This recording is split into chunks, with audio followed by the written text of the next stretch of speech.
Chapter 166.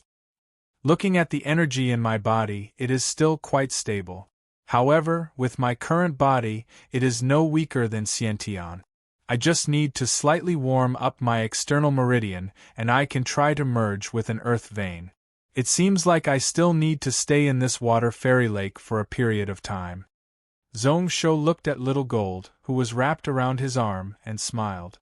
This little fellow followed him underwater every day.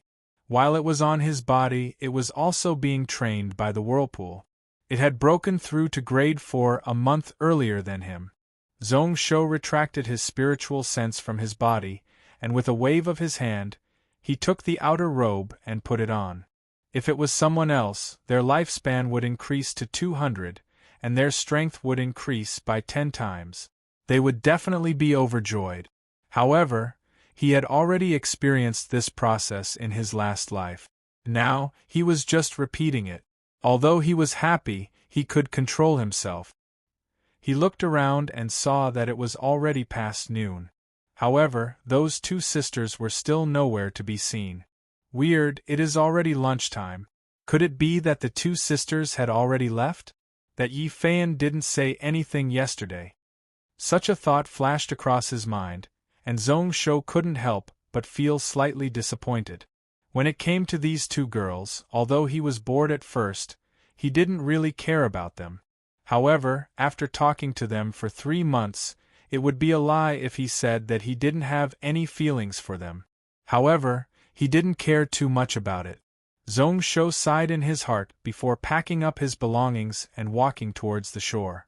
Today, he had narrowly broken through to the Xiantian realm. He decided to give himself a day off and go back to find Shui so that they could celebrate together and relax. The path of martial arts should be a balance between work and rest, a balance between work and rest. If the string was too tight, it would break sooner or later. Due to the injuries on his legs, he was unable to walk. Luckily, he had the lightning traveling spirit bone, and like a wooden man, he walked to the shore. Just as he jumped onto the wooden raft, Zhong Shou had an idea and looked towards the south. As a gentle breeze blew past, he could faintly hear the sound of something clanking beside his ear. That's strange. The situation over there doesn't seem right. Why did it seem like someone was fighting over there?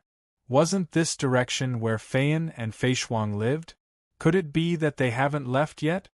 In the past few months, Zhong Shou had not taken the initiative to ask. However, he knew the situation of Yi Feiyan and Yi Feishuang like the back of his hand. He knew that these two girls were temporarily resting on a small island around 30 miles away from the Black Pool. Every day, he had to row for about a quarter of an hour to reach his place. Zhong Shou hesitated as he looked at the raft under his feet. If they continued to head south, they would truly step into the Frost Dragon's perimeter. If they were unlucky, they might even die. Actually, the life and death of the Yi sisters had nothing to do with him. Perhaps at this time they were just practicing with weapons and were addicted to it. A wisp of true energy pushed the wooden raft forward. After traveling a few hundred feet, Zhong Shou sighed. He shook his head as he changed the direction of the wooden raft and suddenly increased its speed. Zhong Shou, you really like to be a busybody. There are so many things in the world, can you even care about them all? Why can't you remember? You need to take this as a warning. Although he was cursing himself, Samuraim's eyes were filled with excitement. Since he broke through the Earth Gate and entered Xiantian, in his heart, he had an unsuppressible desire to find an opponent to test his sword. Even if it was just a random person, he would just trample on them. Although he said that he was reflecting, his eyes didn't show much of it. The thought of heading over to take a look at the situation came from his heart. It was his heart's wish, and there was no need to go against it. When he used all his true energy, water spurted out from the back of the wooden raft and its speed increased. After traveling for about 20 miles, they saw that the surface of the water was covered with ice shards and chunks. The temperature had also reached the freezing point.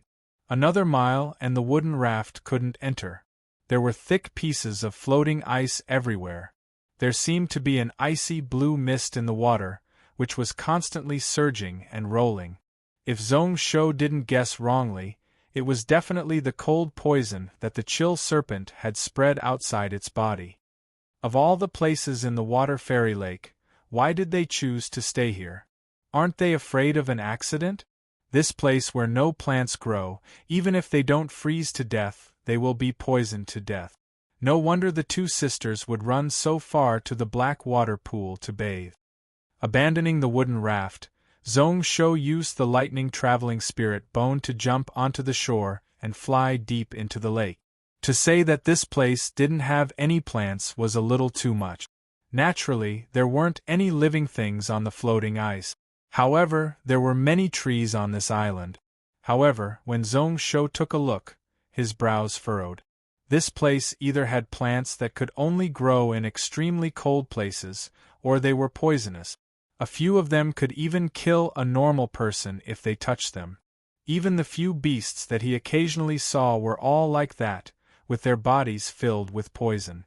The Yi sisters were actually able to live well in this place. It was truly strange. It wasn't easy for him to pass through the poisonous wood. He saw the two familiar figures being surrounded by a few people in the middle of a snowy land. Their faces were green and white. However, the protective items on their bodies were really strong. The two of them sat opposite each other, a Magatama-shaped jade plate floating in their palms, spinning around like a Taiji diagram. A strong repulsive force spread out in all directions. Yi Feishuang was still calm, biting her lips, her eyes looking around like she was searching for a way out. Yi Feiyan's face was devoid of blood. It was obvious that she was in despair. Her beautiful eyes shone with the determination to die. Zhong Shou had roughly expected the situation of the two of them. However, he was a little shocked. Looking at the jade inscriptions in front of the two of them, he turned around and sized up the surroundings. There were a total of 3 people. One of them was a 40-year-old woman holding a red whip. One of them was about 50 years old. His head was bald except for a few strands of hair that swayed in the wind. His face was cold and solemn. His right arm was broken at the shoulder, with an iron hook embedded in it. As expected, the two of them were Xiantian. Their aura was only weaker than Zhong Yuan's, similar to Mist Sword Xie Jun and Rage Sword Yun Tao. The last person was a scholarly middle-aged man dressed like a spirit master. He smiled as he looked at the two of them, his eyes burning. He didn't have any perverted thoughts, just looking at the two of them. Kiki, as expected from your mother who has so many treasures. Her spiritual cultivation has only reached the spirit cultivation realm, and she was actually able to give you two a grade 6 spiritual artifact to protect yourselves. However, today I want to see how long the two of you can last with that little bit of soul power. The person who spoke was the woman. A long whip actually stretched out 400 feet. In midair, it wrapped around the 20 feet space around the two of them, making several rounds. It was as if a giant snake was coiling around its own body and constantly tightening, trying to crush the repulsive force of the yin and yang against the jade slit ring. However, when this woman was halfway through her words, she heard a cracking sound spread into her ear. Her expression changed as she looked behind her. Then, he saw Zhong Shou's movements were really stiff as he walked out of a poisonous forest. Walking in the snow, one step would leave a deep hole. He slowly got closer from 1,000 feet away. The middle-aged woman was originally shocked. She found it weird that someone would come here. A moment later, her expression relaxed, showing a cold smile. Where did this wild kid come from? Do you have anything to do with these two girls? You look really handsome, but unfortunately you don't cultivate and have any internal energy. You can be considered an idiot with a golden exterior. Suddenly her expression changed, looking at the two sisters with a smile that didn't look like a smile. I heard that although your mother didn't have 3,000 men in these 1,000 years, she did have many guests. Do you sisters like that too? 2 women and 1 husband, this kid really has luck with women. When Zhong Shou heard that, he couldn't help but look at his body with a weird expression. Till date, he had only digested 20% of the lightning phoenix essence. Naturally, the sealing spiritual formation that he carved on his body hadn't disappeared. This was why, although he had reached Xiantian, he still didn't reveal any aura outside. Naturally, it was good that he didn't reveal anything. However, no matter where he went, he was seen as a random passerby. This feeling wasn't good. The Yi family sisters also looked over at this moment. When they heard the woman's words, they were so furious that their bodies trembled. Yi Feiyan didn't bother to argue with her, anxiously shouting towards Zhong Shou, "Why did you come here? These few people are bad people and will kill you. Why aren't you running? No, come in here." Yi Feishuang didn't say a word, the last bit of hope in her eyes had disappeared. Zhong Shou smiled bitterly to himself. This brat really didn't know anything about the world. If she said that, wouldn't she be telling the 3 of them that he had a close relationship with them? As expected, the middle-aged woman was delighted, giving a look to her partner. The hook-armed man instantly understood, his body flashing as he appeared behind Zhong Shou, blocking his path. Although he didn't attack, his face was filled with a cold and vicious expression. Yi Feishuang's face instantly turned ashen white. "And hi, if you attack here, aren't you afraid that my uncle will rush over? Do you really want to die?" "Your uncle? Scoff, if he can rush over, then I will accept my fate. Do you really think I don't know his current situation? He won't be able to come, right? Today is his last chance. If he misses it, he can only wait for death." The middle-aged woman laughed coldly, viciously looking at Yi Feishuang's waist. "Even if he wants to settle scores with us in the future, I am not afraid. At most, we will hide far away. To be able to obtain your mother's treasures, even if I die, I am willing. Kiki, who knows, maybe we will have a chance to enter the Ascended Realm. At that time, what is there to fear? Aja, kill that kid." The hook-armed man instantly understood, his eyes filled with killing intent. Just as he was about to wave his hook, a clear shout spread out from the front. "You are not allowed to kill him. Forget it, I will come out myself. Aren't the 3 of you just things by my side? Don't drag him into our matters." Yi Feishuang suddenly stood up, the hook-shaped jade in front of her slowly dimmed. Her beautiful eyes stared right at Zhong Shou, her eyes filled with helplessness and apology. She was also filled with rage, like she was blaming Zhong Shou for coming here for no reason and dragging them down. Zhong Shou smiled helplessly and shrugged his shoulders. Following which he pulled out his sword and casually waved it behind him. Only to see a lightning glow explode, a cold sword arc like a crescent moon slashing across the air. When the sword light disappeared, a head was tossed high into the air. Chapter 167. Zhong Shou smiled helplessly and shrugged his shoulders. Following which he pulled out his sword and waved it behind him. Only to see a lightning glow explode, the cold sword arc was like a crescent moon as it slashed across the air. When the sword light disappeared, a head was tossed high into the air. The head of the hooked-armed man flew in the air. His expression was one of shock. It was like until now he still didn't understand what had happened. He only knew that a sword light flashed in front of his eyes, and although he instinctively wanted to defend, he was unable to follow the sword light. That sword attack seemed to be ever-changing, and no matter how he tried to block it, it was useless. His mind was vaguely captured by a thought. In the next instance, his head was tossed high into the air.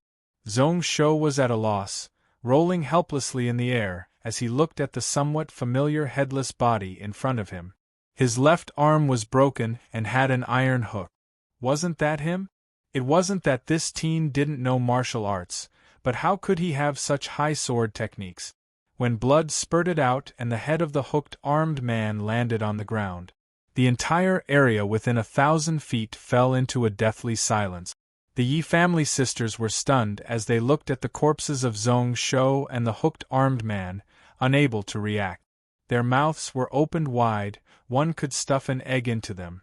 The smiles on the middle-aged spirit master and the whip-holding woman's faces froze before they were able to fade away. They thought that the two girls in front of them could be controlled by them and that they could get those things. However, they didn't expect that in the blink of an eye, such a change would occur. Yi Feiyan was startled for a moment, opening her mouth a few times to speak but stopping halfway, until the headless corpse lost its support and fell to the ground. Only then did she stutter and ask, "Brother Shou, aren't you a stone miner and don't know martial arts?" "Not little brother, call me brother."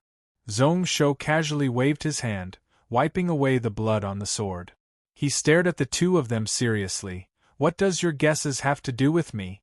When did I, Zhong Shou, say that I am a stone miner? You two sisters are really funny. The younger sister is innocent, but the older sister is a little stupid." Yi Feiyan was speechless, but she wasn't annoyed. Instead, she smiled, her eyes turning into crescent moons. Yi Feishuang let out a sigh of relief, then clenched her fists tightly, her eyes burning with anger. In the depths of his eyes, there was a look of disbelief and shock. Previously, she could not sense any mana or inner breath from Zhong Shou's body. At that time, she thought that he did not practice martial arts. At this moment, he felt that the teen in front of him was unfathomable. There were not many people in this world who could casually kill an innate rancor, not to mention this guy's age. Zhong Shou didn't bother about her, smiling as he looked at the other two beside her. The middle-aged woman only hesitated for a moment before the whip in her hand suddenly scattered. It turned into layers of whip shadows and suddenly lashed out. Just now, although the sword of this kid easily killed Aja, he was still able to do so. The true force contained in the sword was not strong. It was not even at the innate level. It only had the strength of 10,000 jin. It must have been a coincidence. It must have been too unexpected, and Aja was caught off guard.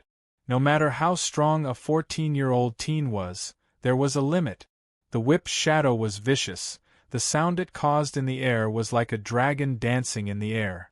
At the end, there was a sharp awl that pierced through the center of Zhong Shou's brows. When it charged in front of Zhong Shou, it sped up by several times, numerous spikes on the body of the whip. Zhong Shou was originally going to act cool in front of the two girls and was prepared to use his fingers to grab it. Halfway through, the middle-aged woman's face was filled with surprise. She scoffed, "So it is poisonous." With a casual sword, he broke the whip, which was also a grade 2 spiritual weapon. Zhong Shou's body suddenly flashed, turning into a swift shadow as he sped through the snow. Before this, when he used the lightning-traveling spiritual bone, Zhong Shou's footsteps were heavy, each step leaving a deep hole. However, at this moment, when he exploded out, he was extremely agile. When he stepped on the snow, there were no traces at all, truly leaving no traces when he stepped on the snow. In the blink of an eye, he was in front of the middle-aged spirit master. The first sword slashed out and broke the two talismans that this person sent out. The second sword stabbed into the spirit beast that wasn't able to scatter in time. With a twist and a twist, the beast was smashed into pieces. The third sword directly broke the protective talisman and pierced into the brain of the spirit master. The sword light stirred and directly smashed the head of this person like a watermelon. Seeing a green smoke rise up, Zhong Shou laughed coldly. He slashed out with the fourth sword. The world-shocking true energy that spread out 70 feet destroyed the spirit master's soul with just one sword. A few simple actions were completed in just a short moment. The middle-aged woman was just able to retract the remaining half of the whip. Yi Feishuang and Yi Feiyan only blinked a few times before they saw the out-of-body realm spirit master being cleanly killed by Zhong Shou with 4 swords. At this moment, even the two of them sucked in a cold breath. Xiantian experts and out-of-body realm spirit masters were people that all powers in the Cloud continent fought to recruit. The two of them were the top ones. However, under Zhong Shou's sword, they had no way to defend at all. Killing the two of them was as simple as chopping vegetables. The middle-aged woman's face was ashen white. After glaring at the Yi sisters for a moment, he dashed away without hesitation. Her body instantly covered 1,000 feet, like a giant bird gliding in the snow. Zhong Shou was too lazy to even take a look, tossing out a pure black sword light which flashed away. Although he had recently changed to raising the lightning tooth sword, after all, this black wave sword had followed him for several months. At this moment, he could still use it as he wished. The sword light was illusionary, sometimes left and sometimes right, sometimes high and sometimes low. Although the woman's body was continuously dodging and shifting. The half of the whip in her hand also formed numerous whip shadows behind her back. However, she was still forced behind by the black sword shadow. A ball of lightning suddenly exploded, directly piercing the middle-aged woman's body from her chest and nailing her to the snow. The life force of a Xiantian expert was extremely strong. Unexpectedly, he struggled to stand up and ran a few dozen steps before collapsing to the ground. Zhong Shou frowned, looking at the corpse in the distance.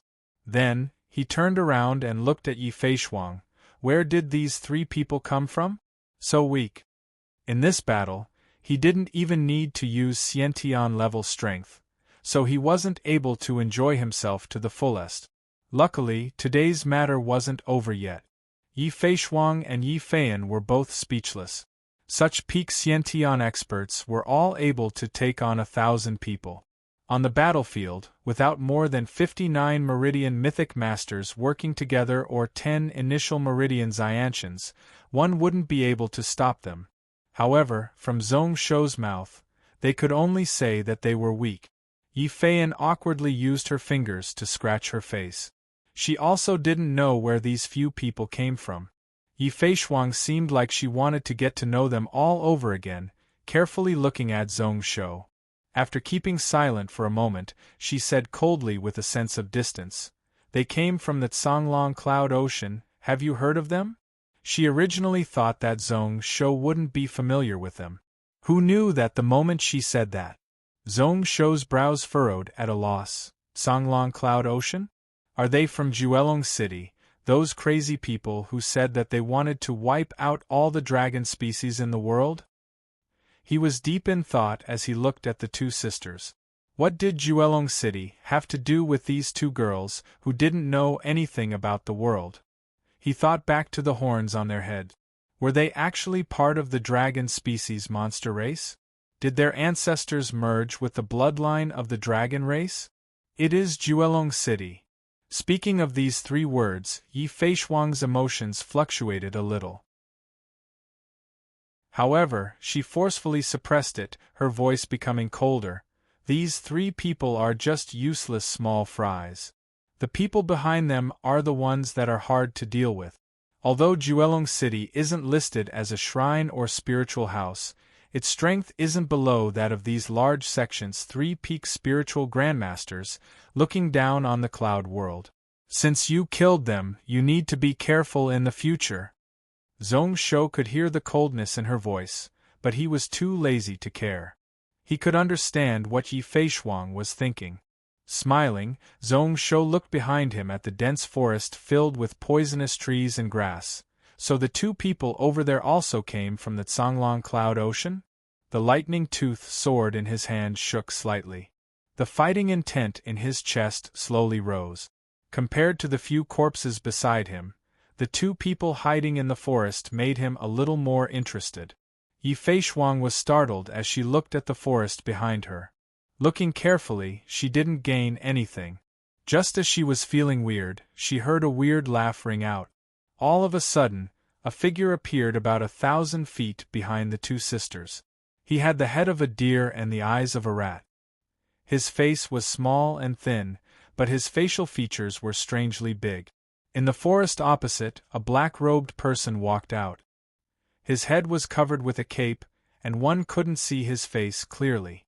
One could only know that he was really young. He clapped as he walked over confidently. How exciting, today's trip was really worth it. Who would have thought that the Gantian Mountain Prince, the future Monster King, who was like a piece of trash in everyone's eyes, actually had such strong sword skills at such a young age? When the clapping stopped, the black-robed teen was 500 feet in front of Zhong Shou. He sized up Zhong Shou with interest. If I didn't see wrongly, have you already broken through to the Xiantian realm? Yi Feishuang's body shook once more. She thought that this teen was a stone miner. Only not long ago did she know that she was laughably wrong. However, she didn't think that Zhong Shou's identity would actually be the Gantian Mountain Prince. In the west of Donglin Cloud Continent, he was the overlord of the monster race, with millions of monster race members under him. No matter how ignorant she was, she had heard of the name Gantian Mountain before. Such an identity was something that even those big sects had to treat seriously. Those spiritual houses and shrines might have numerous ascended ancestors and out-of-body spirit masters who could sweep everything. However, once the millions of troops of Gantian Mountain worked together, with experts who knew how to use the strength of the martial path, they would be able to go up against some of the lower-ranked spiritual houses and sects. Following which only Zhong Shou nodded his head and admitted, not long ago, Zhong Shou had just entered the Xiantian realm. I still haven't stabilized my realm, so I've embarrassed myself in front of the two of you. Chapter 168. Not long ago, Zhong Shou had just entered the Xiantian realm. I haven't stabilized my realm yet, sorry for making a fool of myself. Before his words landed, Yi Feishuang's heart jumped intensely once more. Xiantian realm? Looking at him, he was still a distance away from adulthood. His casual lies were actually Xiantian? Even if it was their race, no matter how talented they were, they wouldn't be able to reach such a level. The black-robed teen kept silent. After a long while, he mocked himself. A 14-year-old Xiantian, how terrifying! If Master knew about this, who knows how happy he would be. However, I came here today to ask you something. Did you kill Old Me? Old Me? Zhong Shou repeated, not understanding. Moments later, he understood and broke into a laugh.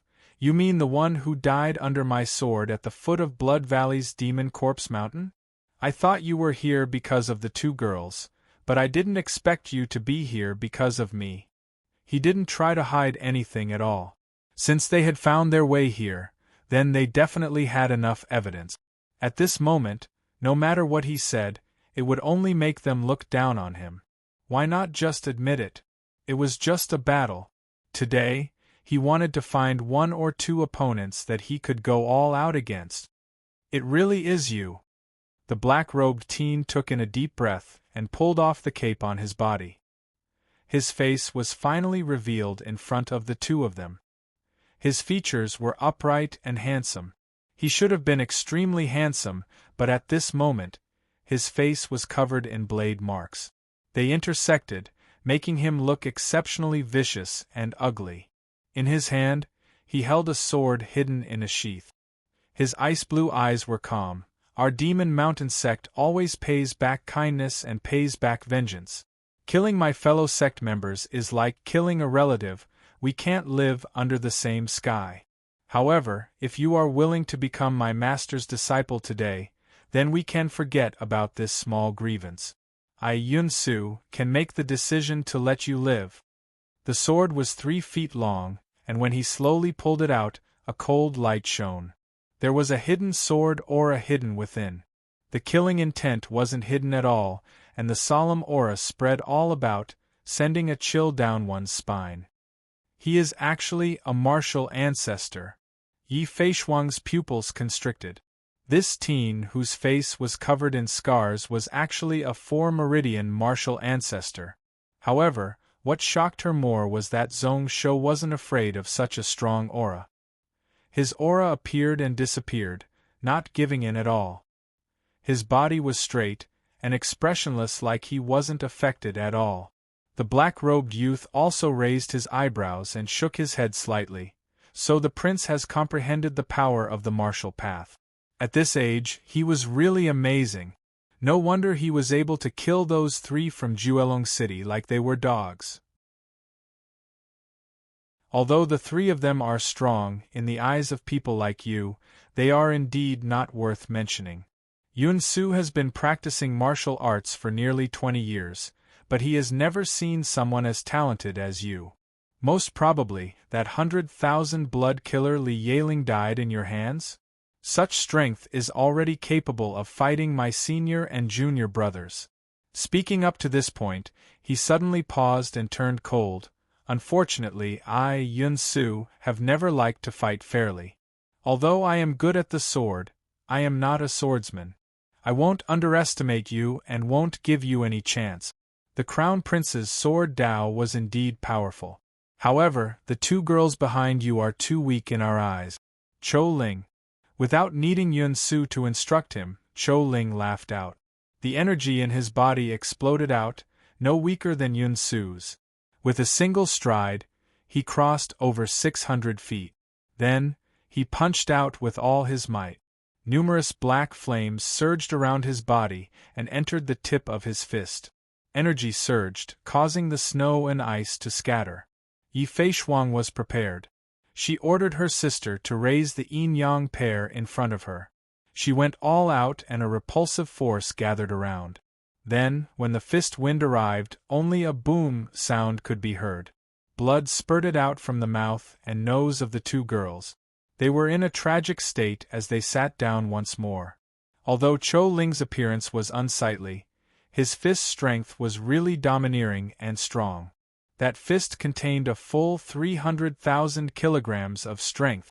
It was enough to split mountains and split rocks. Just one fist caused the yin-yang pair to tremble. The repulsive force was reduced by 20%. Yun Su smiled as he looked at the changes in Zhong Shou's expression. As long as there was a little worry, a little anxiousness, a little care, that sword attack, martial path intent, as long as there was a flaw, his sword would take this person's life. He was also a little excited. So what if he was a genius? What he loved the most was to kill such a genius. He would viciously step into the mud such that he wouldn't be able to rise up. He had already won this battle. The expression of the teen opposite him was indeed changing. It was like he wanted to turn around to help, but also like he was forcefully restraining himself. Yun Su's lips curled up in delight. The sword in his hand hummed like it was anticipating the moment when it came out of its body. However, in the next moment, the expression on Zhong Shou's face totally calmed down. At this moment, Zhong Shou actually closed his eyes and took in a deep breath. During these 3 months, apart from cultivating, I comprehended the sword path every day. I wanted to create my own sword technique, but I couldn't. I only managed to create 2 or 3 broken moves, which I named the world-shocking sword. 3 days ago, I suddenly comprehended that sword techniques and martial arts have never been formed behind closed doors. I need to prove it in battle, to test the sword while killing. Pretty much pausing between each word, his voice was clear and cold, spreading out for miles. There was also a certain rhythm that caused Zhong Shou's aura to slowly rise. He didn't bother about the 2 girls behind him who were bitterly holding on and were in danger. His tone was neither rushed nor slow, neither fast nor slow. Just as Yun Su's brows furrowed, he didn't know what was going on. Zhong Shou opened his eyes once more. There was nothing else in his eyes, they were extremely pure and clear, and also filled with curiosity. Brother Yun, did you train in the Broken Demon's Sunflower Sword? You've actually reached the martial ancestor realm. I wonder if your lower body is still there? It's a eunuch, right? Yun Su's hands clenched tightly, only feeling like his heart was stabbed by a sharp needle. It was extremely painful. Rage surged in his chest, unable to be suppressed. You are asking to die. That voice wasn't as low as before, instead, it was extremely sharp like a man or a woman. Every word was filled with killing intent and rage. However, halfway through, it suddenly stopped. A silver light spread out from Zhong Shou's sleeve. Then, his entire body suddenly swelled up in his field of vision. The area it occupied swiftly expanded, leaving behind a series of afterimages. One of the world's shocking sword, great spiral. The sword light spun, fire and water intersecting, lightning wrapped around energy as it swept over. At the start it was really normal, but when the sword light arrived in front of him, its aura filled the heavens. Half of it was snow, mist and ice, the other half was scorching flames. On the left and right, purple lightning flashed like a giant python. Yunsu was distracted for a moment before he roared out like a tiger. The weakness in his heart was instantly fixed. At this moment, he tossed everything aside and stabbed out with his sword. The speed of the sword turned into a swift shadow, actually 3 times faster than Zhong's show. All the strength gathered at the tip of the sword. The 3-foot-3 long sword danced in his hand, but it was like an embroidery needle, agile and lethal. However, when it clashed with Zhong Shou's sword tip, Yunsu was terrified to discover that his sword seemed to have stabbed into a whirlpool, and he wasn't able to control it anymore. The sky full of sword shadows spun. Second spin. Third spin. Fourth spin. It was really like a spiral crazily sweeping over. The surrounding air was also stirred up, like it had turned into a horizontal tornado striking over. At its center there was deadly ice, sand and flames. Deep purple lightning snakes were swallowing and spitting out. Yunsu's heart sunk to the bottom, the sword light in his hand also exploded to the extreme. Each sword was faster and stronger than the last, but he was still unable to break away from the restrictions of the spiral. He could only use all his strength to block the attack of the storm, but he felt more and more powerless. He only felt that he was like a dike that was about to collapse, blocking the invasion of the flood that was rising higher and higher, but had nowhere to go. Between the two of them, apart from the howling of the storm, there were only clanging sounds and the sparks when the sword light clashed. Yunsu's sword was slowly only able to reach the front of his body, unable to move left and right. Opposite the storm, the pair of starry eyes became colder and colder, filled with killing intent. Yunsu also felt a wave of fear in his heart. A wave of indescribable panic and fear continuously attacked his originally flawless spiritual sense. What sword technique was this? How could he be so tyrannical and unreasonable? Hearing Zhong Shou's words, it seemed like he created it himself. How was that possible? Such a sword technique, even in those big sects, would be listed as a top technique. How could he create it himself? If this went on, he would die. Squinting his eyes, Yunsu's mouth exploded with spring thunder as he gave out a sharp explosive shout. The dozens of wounds on his face all opened up, blood spurting out. Even his lower body was dyed red. However, his aura instantly increased by several times. A violent thought suddenly rose up, and his eyes turned blood red, filled with endless resentment. Today, he was going to rip this Zhong Shou to shreds. He was going to slice him up piece by piece and swallow him into his stomach. No matter what price he had to pay, he was going to rip him to shreds and die without a burial place. However, in the next instance, he saw the lips of the person opposite him curl up in a mocking manner. A streak of silver light suddenly shot out from the spiral sword light and attacked him in the face. Yunsu instinctively raised his sword, but he stabbed into the air. The knife shadow flashed and appeared on the other side. Then, before his eyes, the torrent that he had been holding back for a long time completely broke through the dam. Yunsu was startled, following which his eyes were filled with sword shadows. The storm-like sword light swept out, sword energy spread all about. The power of fire and water wrapped around and swallowed his body. In an instant, numerous pieces of flesh and blood splattered all about. They were all fingernail-sized pieces. Yunsu's body was sliced by the spiral sword light and was instantly smashed into pieces. The sword attack didn't stop, sweeping forwards like a vast dragon. The sword energy of the fire and water spiral actually charged thousands of feet forward before slowly dissipating. On the ground, it left a 300 feet wide and close to 4 feet deep giant hole. Chapter 169. Although the sword energy had dissipated, the power of ice and fire as well as the purple lightning were still there. It exploded in all directions, directly opening up another several hundred feet deep hole in the ground. Not only were the Yi sisters on the verge of death attracted by the sword qi, but they were also attracted by the sword qi. Even Chou Ling was startled, his mouth agape and eyes wide open. The strong and overbearing sword attack pretty much smashed everything in front of it into pieces.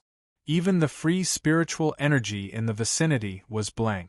In that instance, the spiral sword light seemed like it was going to rip the heavens and earth apart. In that instance, Chou Ling's head couldn't help but feel numb, goosebumps rising all over his body. He wasn't able to see the intense battle between Zhong Shou and Yun Su clearly. However, he knew that this vast sword attack was something that even a peak martial ancestor with 6 meridians couldn't block head-on.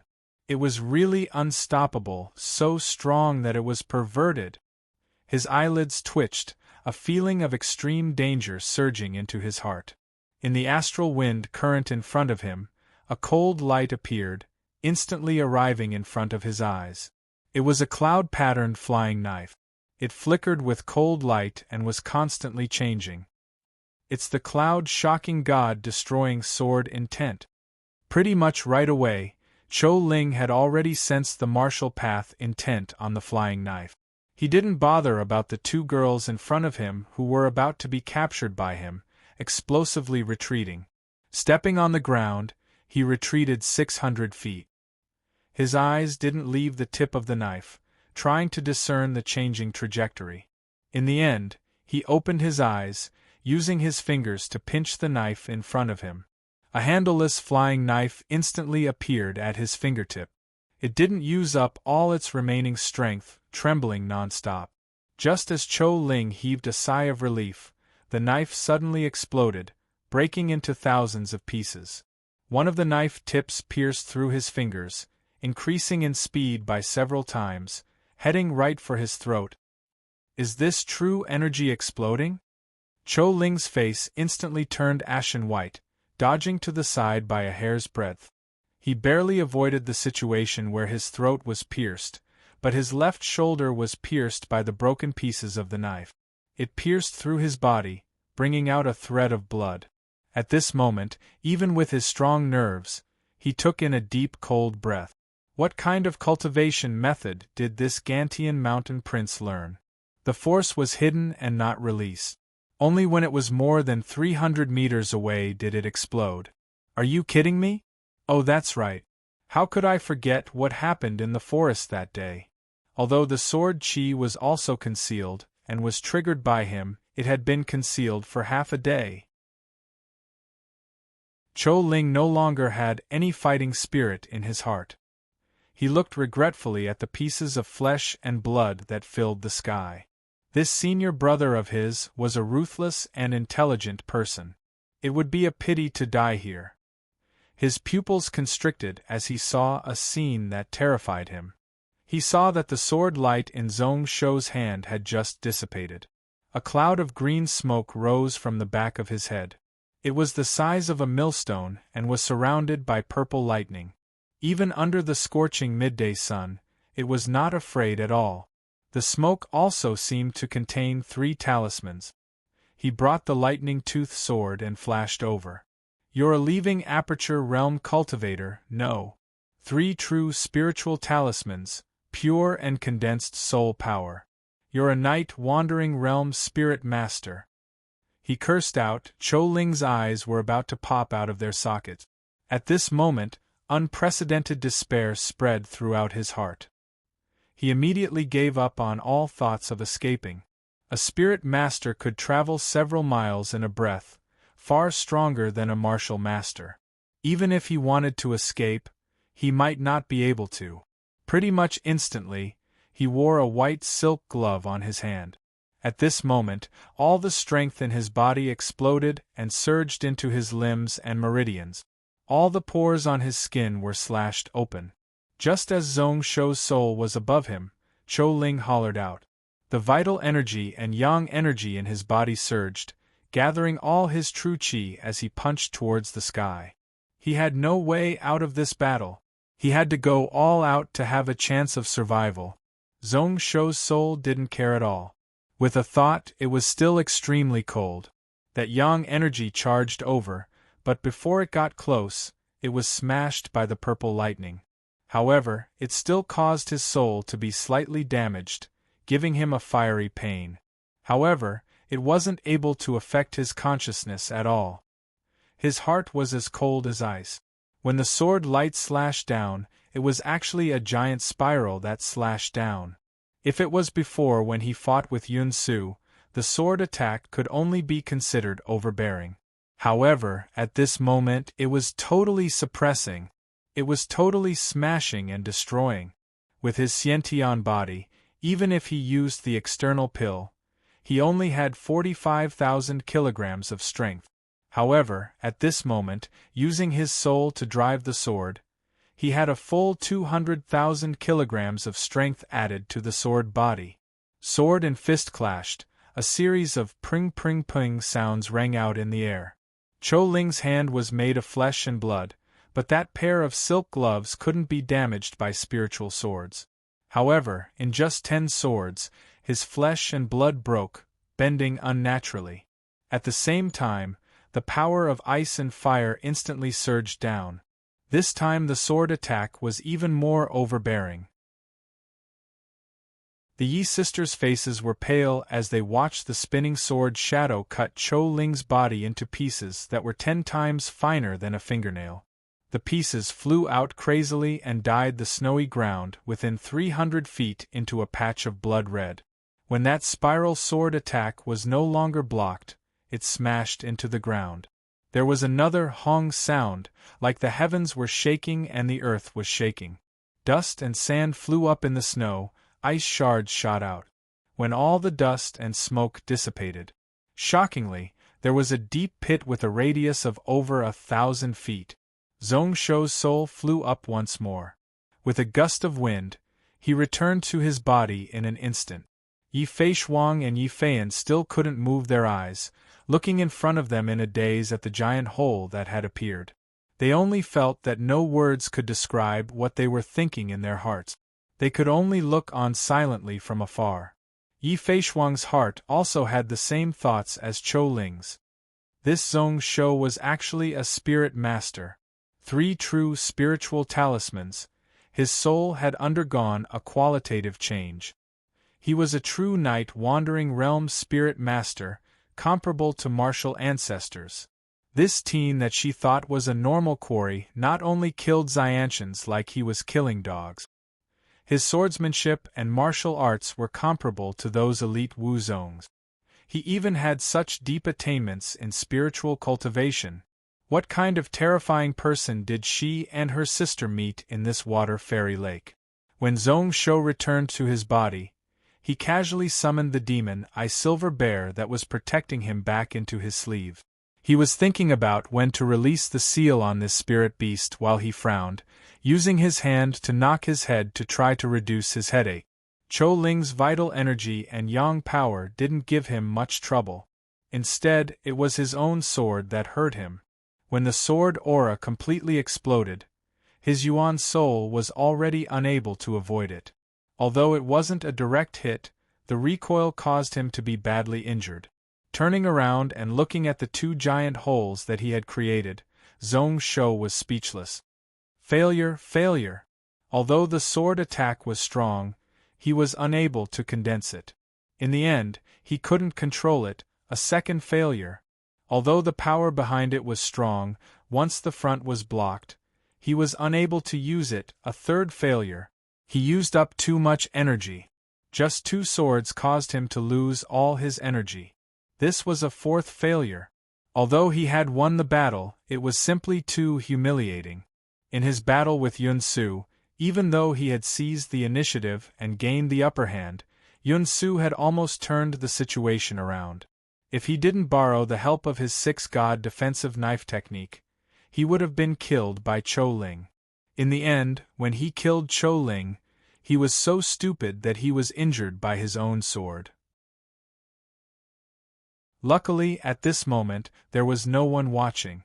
The two girls weren't at the same realm and didn't know what was going on. If not, they would really die of embarrassment today. As expected, it was still too early for him to use his world-shocking sword. It still needed to be perfected. However, Yun-Su's sword did have some skill. He knew that his world-shocking sword was enough to take his life in one breath. However, it was blocked for 5 breaths. He didn't rely on the unbelievably quick demon sunflower sword, but purely on his sword techniques. Even if this person didn't learn the demon sunflower sword, he would only be slightly weaker than Li Yaling. Unfortunately, he is such a beauty, but his life is broken. Sighing slightly, Zhong Shou sighed. He looked at the two sisters, only to see that Yi Feiyan's mouth was covered by Yi Feishuang. The latter's eyes were filled with wariness. Zhong Shou was startled, following which he broke out into a laugh. He waved his sleeves, causing the black wave sword to fly back into his sleeve. Next, there were also the items that Yun-Su, Cho-Ling and the others left behind. Take care of yourselves, you can't stay here for long. Even if I stay here, I won't be able to stay for long. I can protect you once, but I can't protect you a second time. Zhong Shou will take his leave. Without saying anything more, Zhong Shou turned around and left. He still waved his hand as he walked towards the shore. However, just as he was halfway, he heard Yi Feishuang shout, "Wait!" Zhong Shou was too lazy to bother. However, just as he walked 1,000 feet, a whistling sound spread out from behind. His brows furrowing, Zhong Shou casually caught it. There were 2 items. One of the objects was the size of a fist, round and extremely smooth. Looking closely, it was a transparent crystal ball. Spiritual patterns were carved on it, and within it, there was a sword-like item floating, giving off a sharp glow. The other item was a stone. It looked really normal, pure black in color. This is something that my mother unintentionally obtained from a sword cultivator. A sword nurturing stone and a sword accumulating pearl. I saw that you used your soul to drive the sword, so you are good at the sword path. Take these 2 items as your reward for saving our lives today. Yi Feishuang raised her chin and said coldly, "In case you say that we sisters are heartless and ungrateful." The corner of Zhong Shou's lips couldn't help but curl up as he smiled and kept the item. He wasn't so dumb to toss these treasures away. Since he was angry, he naturally couldn't push these benefits away. After today, he might not be able to get these 2 treasures in the future. Casually shaking the items behind him, Zhong Shou laughed and winked at Yi Feiyan. Then, he continued to walk out like a wooden puppet. However, his speed became a little faster. Chapter 170. When Zhong Shou's body totally disappeared in the snow, he was shocked. Yi Feiyan struggled and broke free from Yi Feishuang's control. Her eyes were filled with rage as she stared at her sister. "Sister Shuang, what are you doing? Brother Shou saved our lives, so why are you treating him like that?" Yi Feishuang was expressionless. As they say, one must be wary of others. We have treasures on us and our identities can't be revealed. What if he wants to take it away, or if he has evil intentions? What should we do then? This person is really shrewd and has been with us for 3 months, but he didn't reveal anything. We don't know that he is a dual cultivator. Be it martial or spiritual cultivation, he is at a really high realm. Who knows, maybe he has some intentions for being with us. Steal? Bad intentions? Yi Feiyan was so angry that she laughed. I only know that if Brother Shou wanted to attack us, we wouldn't have a chance. We wouldn't have any chance at all and wouldn't have any ability to fight back. Sister, do you really think that way? Yi Feishuang held her breath, but she didn't waver. Even if he doesn't have bad intentions, we still have to be wary. Our race and theirs are enemies. A few thousand years ago, numerous seniors died at the hands of these sky foxes. In the future, they might be our opponents. Sister, you also said that that was 10,000 years ago. What does that have to do with now? Don't bully me for not being sensible. In these few thousand years, I haven't come into contact with them. Yi Feian bit her lips, tears falling from her eyes. Forget it, I won't fight with you. Brother Shou is a good person and isn't as bad as you think. I like him. After she said that, she stomped her feet and ran into the distance. Yi Feishuang stood on the spot and sighed. How could she not know what Yi Feian said? Shaking her head, Yi Feishuang jumped up and chased in the direction that her sister left. Not long after the two girls left, two more people walked out of the snowy land. It was a male and a female. The male was tall and muscular and looked really handsome. The female was also tall and beautiful. At this moment, their faces were filled with shock as they carefully looked at the two large pits on the ground.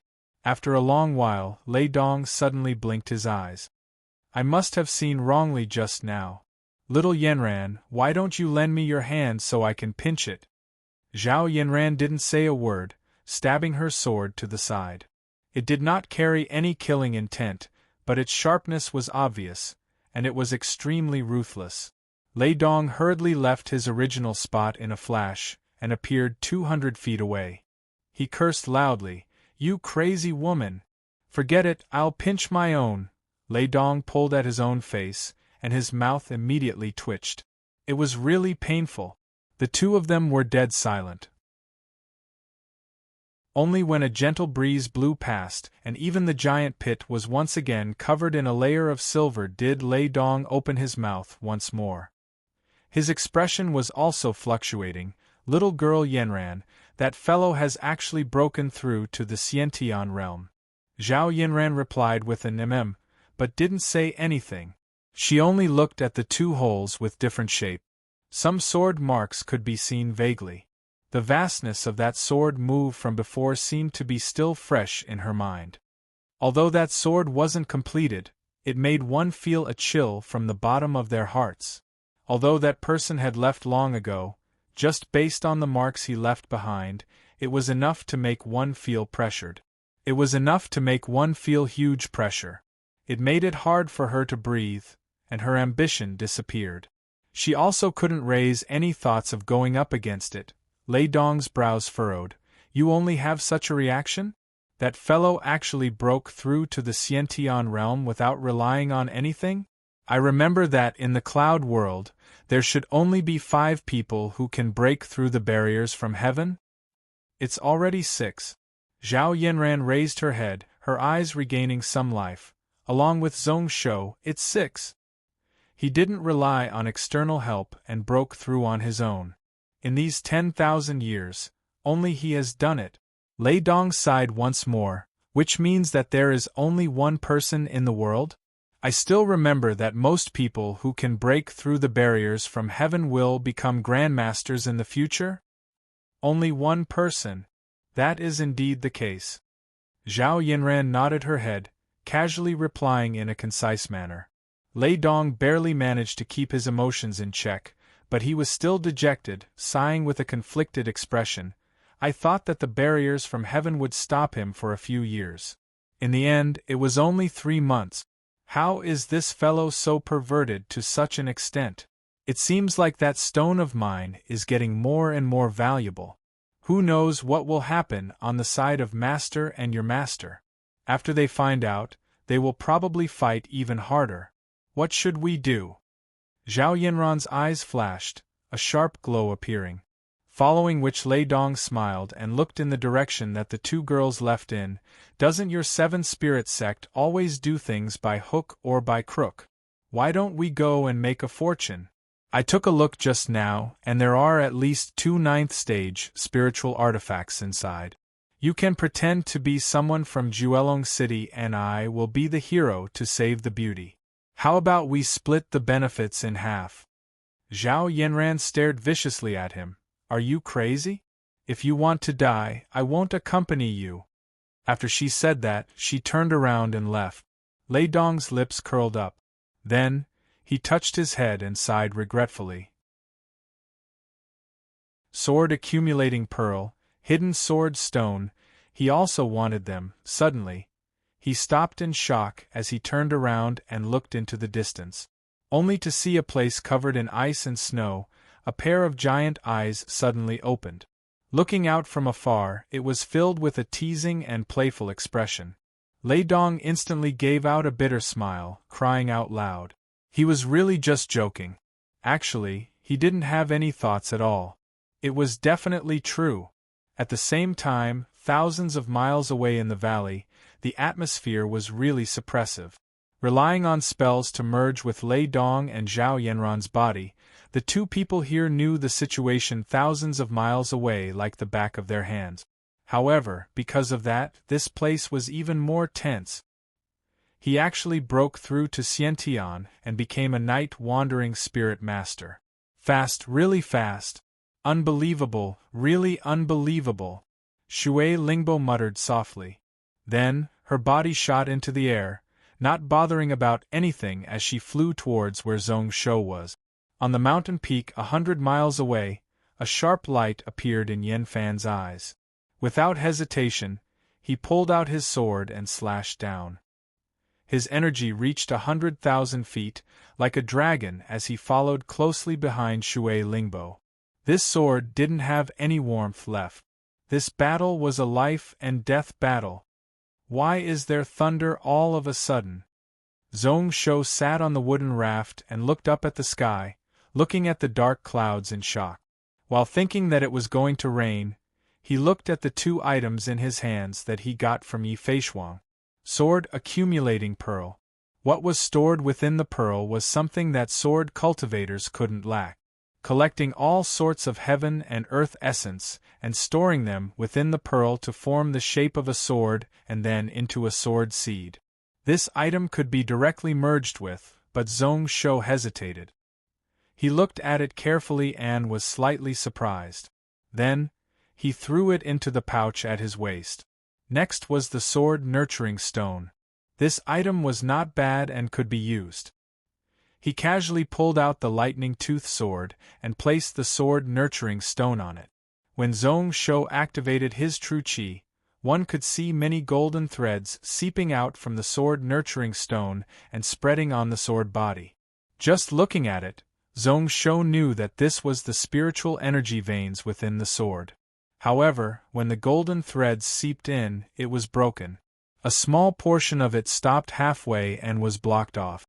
Zhong Shou sighed. It wasn't just his spiral energy that was too overbearing. His spiral sword was also huge because of power.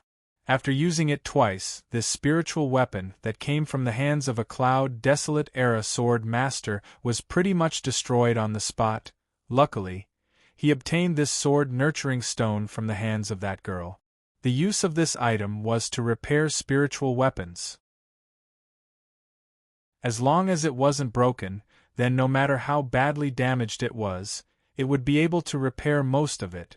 The item in Zhong Shou's hand was a Grade 6 spiritual artifact. It was more than enough to repair this Grade 2 lightning tooth sword. That Yi Feishuang said that she wanted to use these two items to repay him for saving her life. As expected, in just a moment, the golden threads started to repair the small cracks on the sword. Bit by bit, they connected. In just 15 minutes, the lightning-tooth sword had recovered to its original state. The spiritual light spread out and it was no weaker than before. Zhong Shou was delighted and kept the sword. With this sword nurturing stone, he didn't need to be afraid of fighting with the sword in the future. Oh right. And that glove. Zhong Shou took out 2 more bags, a glove made of golden threads and a 3-foot-long spiritual sword. That sword was also a Grade 3 spiritual weapon, a little better than his lightning-tooth sword. However, it was a metal element sword. The body of the sword was thin and long. Within the spiritual formation, there was also the sharpness breaking and pinnacle edge techniques, which were extremely sharp. I have no use for this sword, But Shui is the descendant of the white tiger and needs a spiritual weapon. This sword is suitable. Before this, when he killed Mingjue, Zhong Shou threw away all his belongings. However, at this moment, he didn't care at all. The Demon Mountain sect was strong, but since the two of them had already found their way here, it was impossible for them to continue hiding. Anyways, the animosity had already been sowed, so naturally, Zhong Shou wouldn't let go of their belongings. There were still some pills and beast crystals in the bags, which Zhong Shou took without hesitation. Zhong Shou directly smashed those evil path items and threw them into the water. These items were all really strong. However, Zhong Shou naturally didn't like them. The thing that one needed to avoid when cultivating the sword path was not pure. The glove was the only thing that made him happy. It should be made from 1,000-year-old spider silk mixed with spiritual gold. It didn't fear metal or poison. Even when fighting with the sword, it could be used to reduce true chi damage by at least 30%. Wearing this item on his hand, it was just perfect. It could expand and contract, sticking close to the skin without any gap. Apart from that, there was nothing else that could catch his eye. Zhong Shou laughed and kept it properly. Then, he saw the lake shore in the distance, as well as the few exquisite wooden houses on the high ground. Hu Zhongyuan was practicing the knife. Back and forth he used the tiger roar. Since 3 months ago when he broke the sword's strength that Zhong Shou left behind, he had been like that. Looking from afar, it looked more and more like when Hu Qianqiu slashed out that day, suppressing all directions. It was also slightly different, adding in some of Hu Zhongyuan's own martial path. It was less direct and more deceitful. There was also Zhong Yuan, who was obediently practicing the basic spear techniques that he had taught him that day. At the start, he was powerless, muddling along, just going along. However, after being taught a few times by him and being trained, he was much more attentive. He was serious and methodical. Just as he was giggling and looking on, a soft walla sound spread out from behind the wooden raft. Behind him, there was also an unfathomable breeze blowing by. Zhong Shou's muscles instantly tensed up, his hair standing on end. A moment later, he smiled and relaxed his body. In the next instance, a warm body hugged him from behind. Chu Shui hung tightly onto his body, giggling like a silver bell. "Young master, why did you come back so early today? Aren't you going to cultivate today?" Chapter 171. Zhong Shouxin grumbled in his heart as the warm and soft body behind him pressed against him. Her chest was especially full. As long as one was a guy, they would be tempted. Who knows whether or not Chu Shui did it on purpose or not. He tried his best to carry Chu Shui down and placed her at the side. Zhong Shou nodded his head. "I'm not going to train anymore. Let's go on a trip these 2 days and play to our heart's content." Chu Shui instantly cheered. However, a moment later she hesitated, pretending to be worried. "Will it delay young master's training? On the path of martial arts, if you don't improve you will fall behind." Before she finished, Zhong Shou smiled and flicked her brow. Following which he walked down from the wooden raft and walked to the shore of the lake. His body was as swift as a leopard as he headed towards the wooden hut. 3 months of hard work, day and night. Even at night, he had to train his soul and didn't rest at all.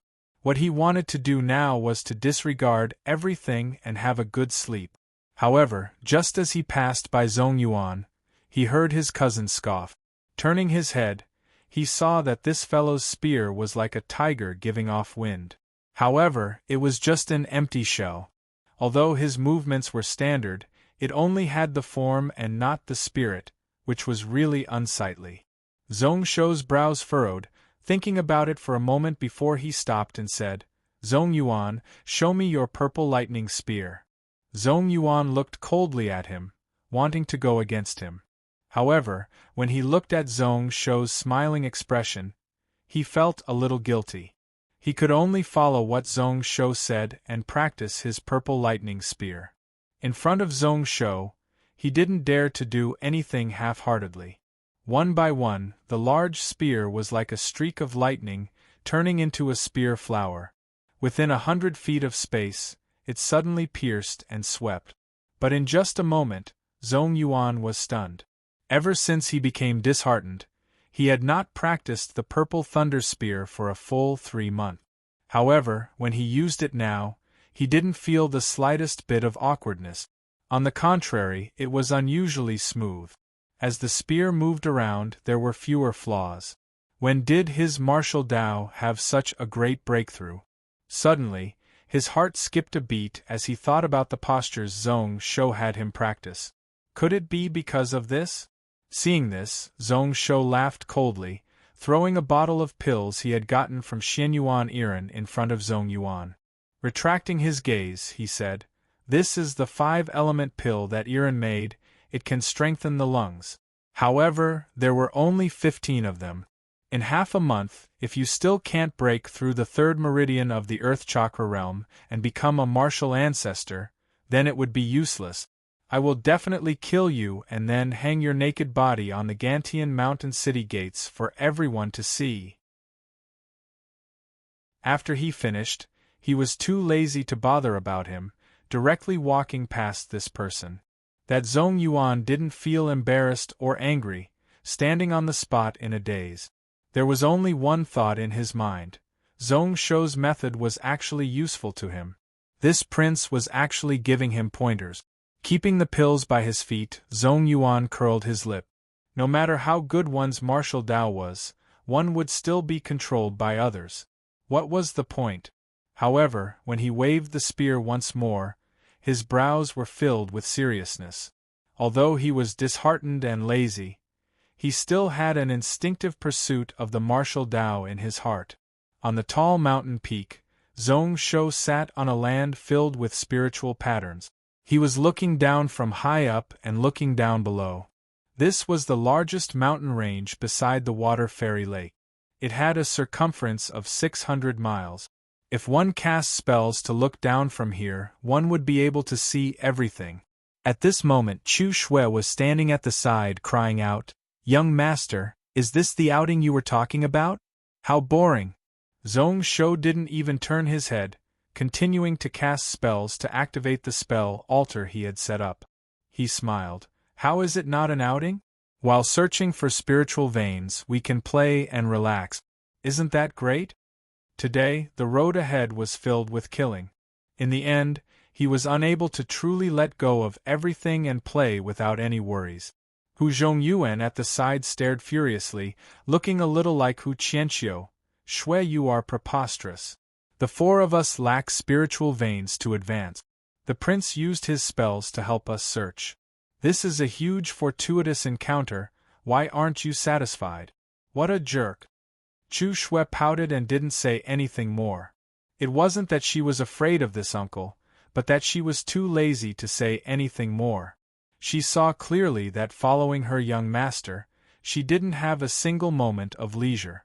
Along with Zhong Yuan and the rising moon lion, the 3 of them and 1 beast each took a side of the formation. He poured his true qi into the spiritual array, using the formation to sense the spiritual veins that were suitable for their true qi. Although this place was at the highest point of the mountain range, those spiritual veins couldn't be seen with the naked eye. Only by using the power of the formation could they sense them. Apart from that, they also had the responsibility of protecting the formation. Zhong Shou chanted incantations, activating the seals. Slowly, a multicolored light screen appeared above the 4 of them. It wasn't calm at all. Instead, ripples would appear from time to time, as well as faintly discernible lines. Although the 3 mysterious spirit reflecting technique from Linhai College isn't as detailed as the spirit searching technique, it can see all the spiritual energy veins. However, it has a huge range, able to see all the changes in spiritual energy within 1,000 miles. This is also the technique from that stupid college. Those 10 over spiritual houses and shrines, each one of them has their own secret techniques, so it definitely isn't just that. If I knew that spirit masters were so strong, I would have split my attention to cultivate some spiritual techniques in my last life. I wouldn't have to painstakingly search for spiritual veins. Zhong Shou was thinking in his heart while calmly observing the changes in the 5-colored light screen above his head. Those ripples were all produced by the spiritual veins, but they intersected with one another. His spiritual cultivation wasn't deep and his soul power wasn't strong, so it was tough for him to discern the source. He could only see those lines appearing and disappearing. These were the spiritual veins that his 3 mysterious spirit-reflecting technique could see. He could discern the elements through the 5-colored glow. However, most of the spiritual veins were flowing and didn't have a fixed position. Even if he saw it, it didn't mean that he could easily capture it. Actually, in his memory there were several secret techniques from the sects that were destroyed. However, he couldn't say where they came from, so he couldn't randomly use them. Especially nearby, who knows, maybe those 2 peeping toms were looking from afar. After Hu Zhongyuan scolded Chu Shui, his tone changed, revealing some doubts. "Young master, I heard that searching for spiritual veins requires a high realm. Not only does one need to travel thousands of miles in the night, but one also needs special artifact. Young master, aren't you a little too anxious?" When Zhong Yuan heard that, he laughed coldly. Zhong Shou wasn't just a little too anxious, but he was too anxious. To be more direct, he didn't know how high the heavens were. Anyways, even in their Gantian mountain, there weren't many spirit masters who could use it. Every time they helped people search, they would offer a sky-high prize. They also couldn't guarantee that they would succeed each time. If this method was really so simple, Gantian mountain Xiantian masters wouldn't have such difficulty each time they advanced. Zhong Shou acted like he didn't hear anything, only focusing on observing the changes in the light screen above. Although he had memorized this spell, he had never used it before.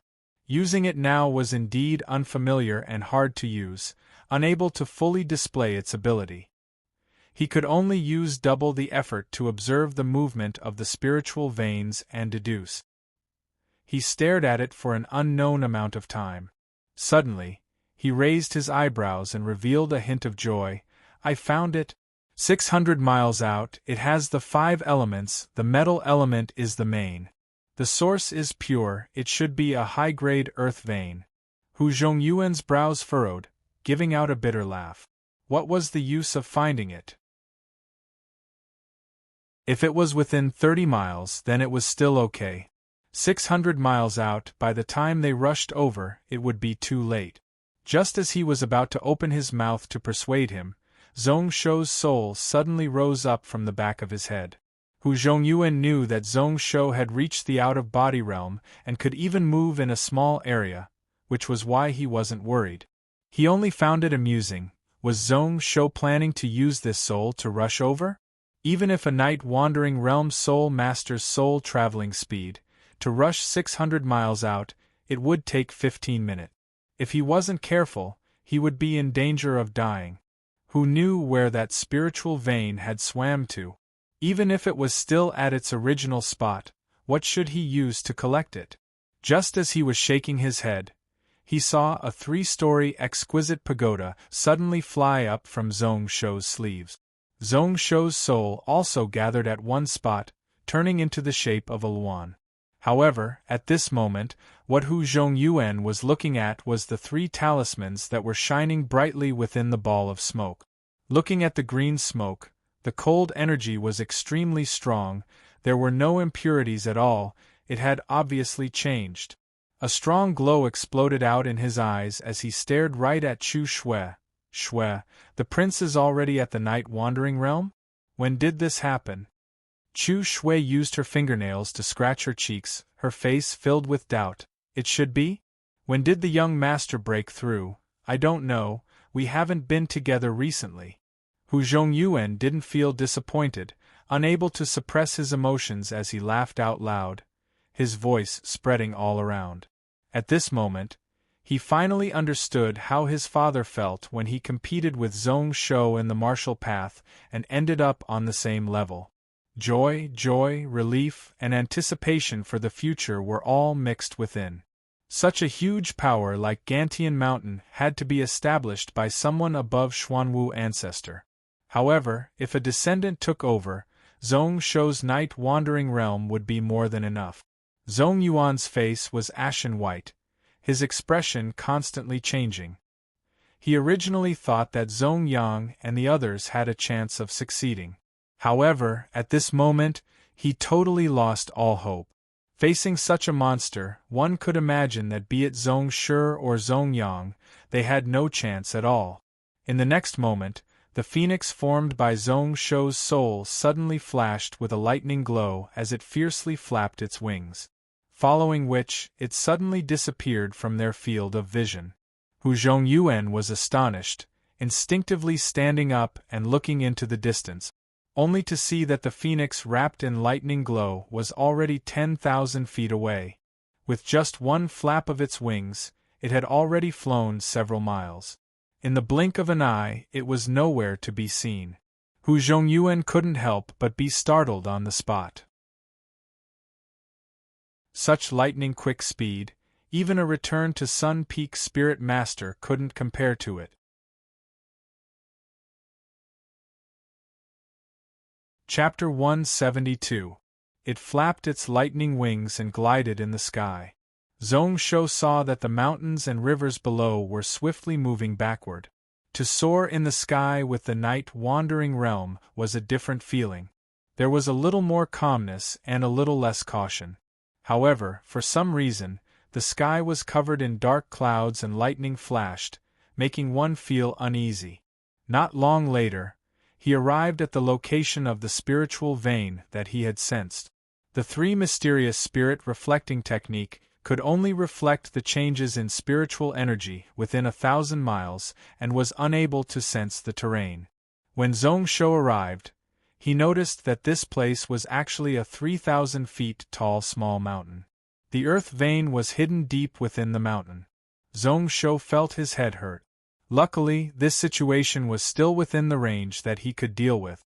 His soul spread out from the phoenix shape, turning into a ball of mist. Threads of pure spiritual energy were gathered over. A portion of the source spirit was drawn into the surface of the mountain, and then it swam about. As expected, the spiritual vein was attracted and stretched out its feelers. Although this thing was sentient and unpredictable, it didn't have a consciousness. It would pretty much instinctively swallow the source spirit to strengthen itself. Zhong Shou waited silently. To avoid alarming it, his soul didn't move at all, until a portion of the source spirit that he was controlling was silently sucked away. Only then did he raise the 3-story exquisite pagoda into the air. Instantly, a ball of light shone down. Within Zhong Shou's soul, numerous soul power formed into talisman patterns and shot into the pagoda. Then, he saw a python-like source spirit ball being forcefully pulled out from the mountain. Along with Zhong Shou injecting soul power in, the talisman buff, the suction power of the exquisite pagoda also increased.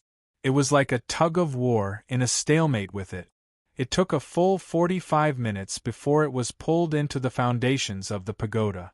Zhong Shoxin relaxed slightly, keeping the 5-colored pagoda that was less than a foot tall into his soul, using his soul power to lift it up. His heart was filled with joy. This time, he was lucky to see red at the beginning of the door. Only this spirit-absorbing pagoda that he snatched from Mingjue was slightly weaker. This item was also a must-have item for spirit masters and could be used to absorb and trap spirit veins. The higher the grade, the stronger the suction force. Naturally, there would be more spiritual veins that could be trapped. If an ordinary out-of-aperture spirit master did not have a sect to rely on, it would be considered pretty good if they had a level 1 spirit-absorbing pagoda. Mingju came from the Demon Flag sect and seemed to be highly valued by the elders. The one in his hand was at the 3rd level. Even if a Peak Realm Soul Master used it, it wouldn't be beneath their status. It was just that Zhong Shou had only just started cultivating his soul force. Although his talismans were brilliant, His spirit techniques were extremely rusty. No matter how brilliant a spirit artifact was, it would not be able to display the full potential of power in his hands. A rank 1 spirit-absorbing pagoda can trap 2 spirit veins. After that, with each additional level of the pagoda, 1 more chain could be added. My pagoda has 3 floors, and it can trap 4 of them. Who knows if my luck in the future will be as good as before, succeeding in 1 try. Using the 3 mysterious spirit reflecting technique consumed more spiritual energy than the spirit searching technique. If it wasn't for the 200 mind stones he obtained from Yi Feishuang, he would have been able to use them. Among the items that Yun Su and Chou Ling left behind, he also took some beast crystals. Zhong Shou really couldn't afford it. This was why in his last life, when he was so poor, every time he needed to search for spiritual veins, he could only try his luck. He didn't dare to ask those spirit masters to help him. Until the later stages, he earned a lot of money in the virtual world. That was why he bought a few spirit veins from the auction house that were compatible with his cultivation method and spiritual energy attribute. It is now midnight, and there is still a long way to go. After going back to meditate and recover, I can still use it once more. I also have enough mind stones and beast crystals on me. I can use the 3 mysterious spirit reflecting technique 20 times. I don't believe that I can't find it. With such a thought rising up, Zhong Shou once again turned into a lightning phoenix, spreading his wings and flying swiftly. In the blink of an eye, he had traveled another 10,000 feet, flying over 300 miles. Zhong Shou's body suddenly stopped, looking towards the southwest with a confused expression. There was an aura there, appearing and disappearing. It was suddenly really dim and obscure, and then suddenly bursting out. There seems to be someone there? This aura is a little familiar. Is it that Xuanwu ancestor? Zhong Shoxin came back to his senses, not hesitating any longer, turning into a ball of wind as he hurriedly flew over. With a few flaps of his lightning wings, he arrived at the top of a small mountain. He saw a girl with disheveled hair lying beside a stream. She had a pair of fox ears on her head, and 6 snow-white furry tails stretched out from her back. This aura came from within her body. The energy around her body was fluctuating like it was really unstable. Her hair covered her face. However, the exposed parts of her arms and legs were purple-black in color. Her wounds were seeping out threads of pus and blood. It dyed the entire stream beside her into a purple-black color. Numerous fish and prawn corpses laid on the water surface. Half of their bodies had rotted away, and some were only left with their bones. The poison continued to flow downwards, and the plants on both sides were mostly withered. Looking out, it was all purple-black in color. The surrounding beasts didn't dare to get close. They were all 10 miles away, looking over from afar. Like they were really wary. When Zhong Shou's soul arrived, she gave out a threatening roar, like she was rushing him to bring her own kind and leave.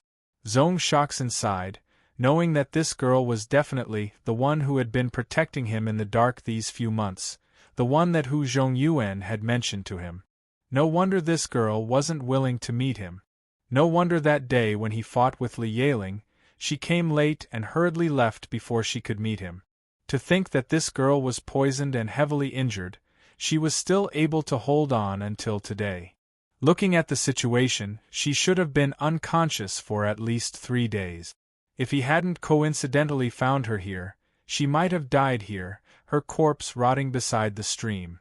The poison is purple-black. Who knows what kind of poison it is to be so overbearing? Also, this person's identity. Hu Zhongyuan only knew that in recent years, Zhong Weiran had a martial path strong hidden guard by his side.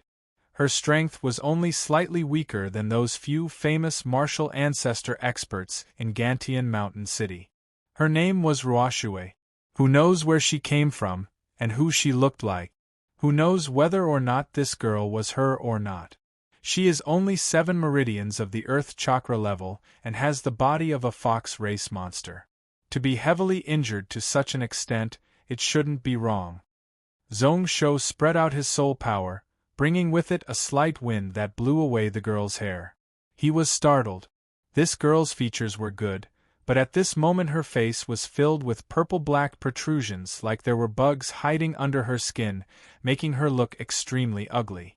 At this moment, one couldn't see her true age from her appearance. He was slightly stunned. Zhong Shou used his soul power to lift up the girl.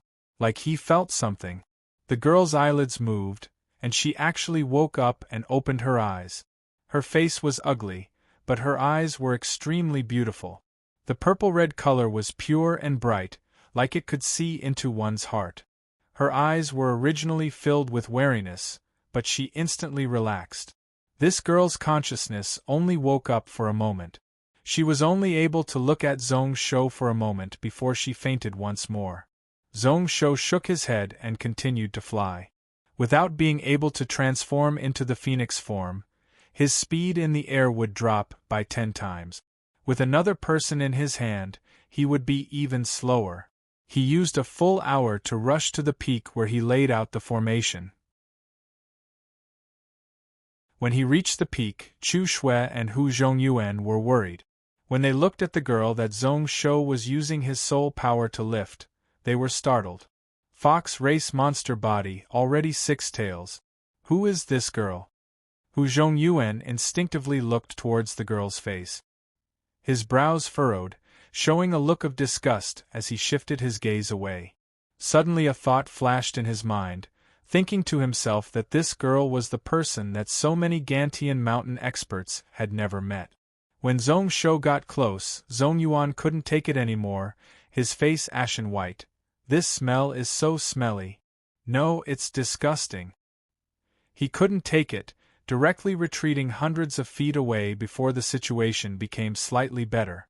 A moment later, even Hu Zhongyuan and the rising moon lion were the same, unable to stay any longer and retreating. Although Chu Shui wasn't far away, she used her hand to cover her nose, frowning. At the start, Zhong Shou didn't feel anything. Instead, he was unhappy with the actions of the 3 of them. However, when his soul entered his body, he instantly felt a pungent smell invade his nose. It wasn't a pure stench, but a smell that caused the vital energy in one's body to boil, extremely disgusting. He instinctively had the thought to flee far away. He couldn't blame those 2 fellows. Coldly staring at Zhongyuan and Hu Zhongyuan, Zhong Shou didn't cover his nose, only suppressing the aura in his body. Then, he carried the girl in front of him. Just as he reached out to take her pulse, Zhong Shoxin's soul suddenly had a warning sign. What a fellow, it actually unknowingly seeped into my soul. This poison is really strong. Within his soul ocean, a lightning glow exploded, the power of fire and water surged out. The spiral energy also shook along with it. In just a moment, a drop of purple-black liquid was forced out by Zhong Shou, entering the grass nearby. In just a moment, the grass and trees within 30 feet all withered and rotted, leaving only the white ground. There were threads of smoke rising up, even a portion of the mud was corroded. Chu Shui and Hu Zhongyuan instantly exchanged glances with one another, seeing the shock in each other's eyes. This poison was just too overbearing. It was like even getting close would be dangerous. Zhong Shou didn't care, still grabbing the girl's hand. Moments later, he sighed. As expected, the poison had already entered the marrow, which was the worst and hardest situation to remove. The only thing that made him happy was that the spiritual meridians in her body were still providing spiritual energy. The energy meridians weren't gone and didn't stop resisting. There was still a chance of survival, but it was a narrow escape. In the next moment, Zhong Shou pulled out the lightning-toothed sword, directly stabbing it into the girl's left chest.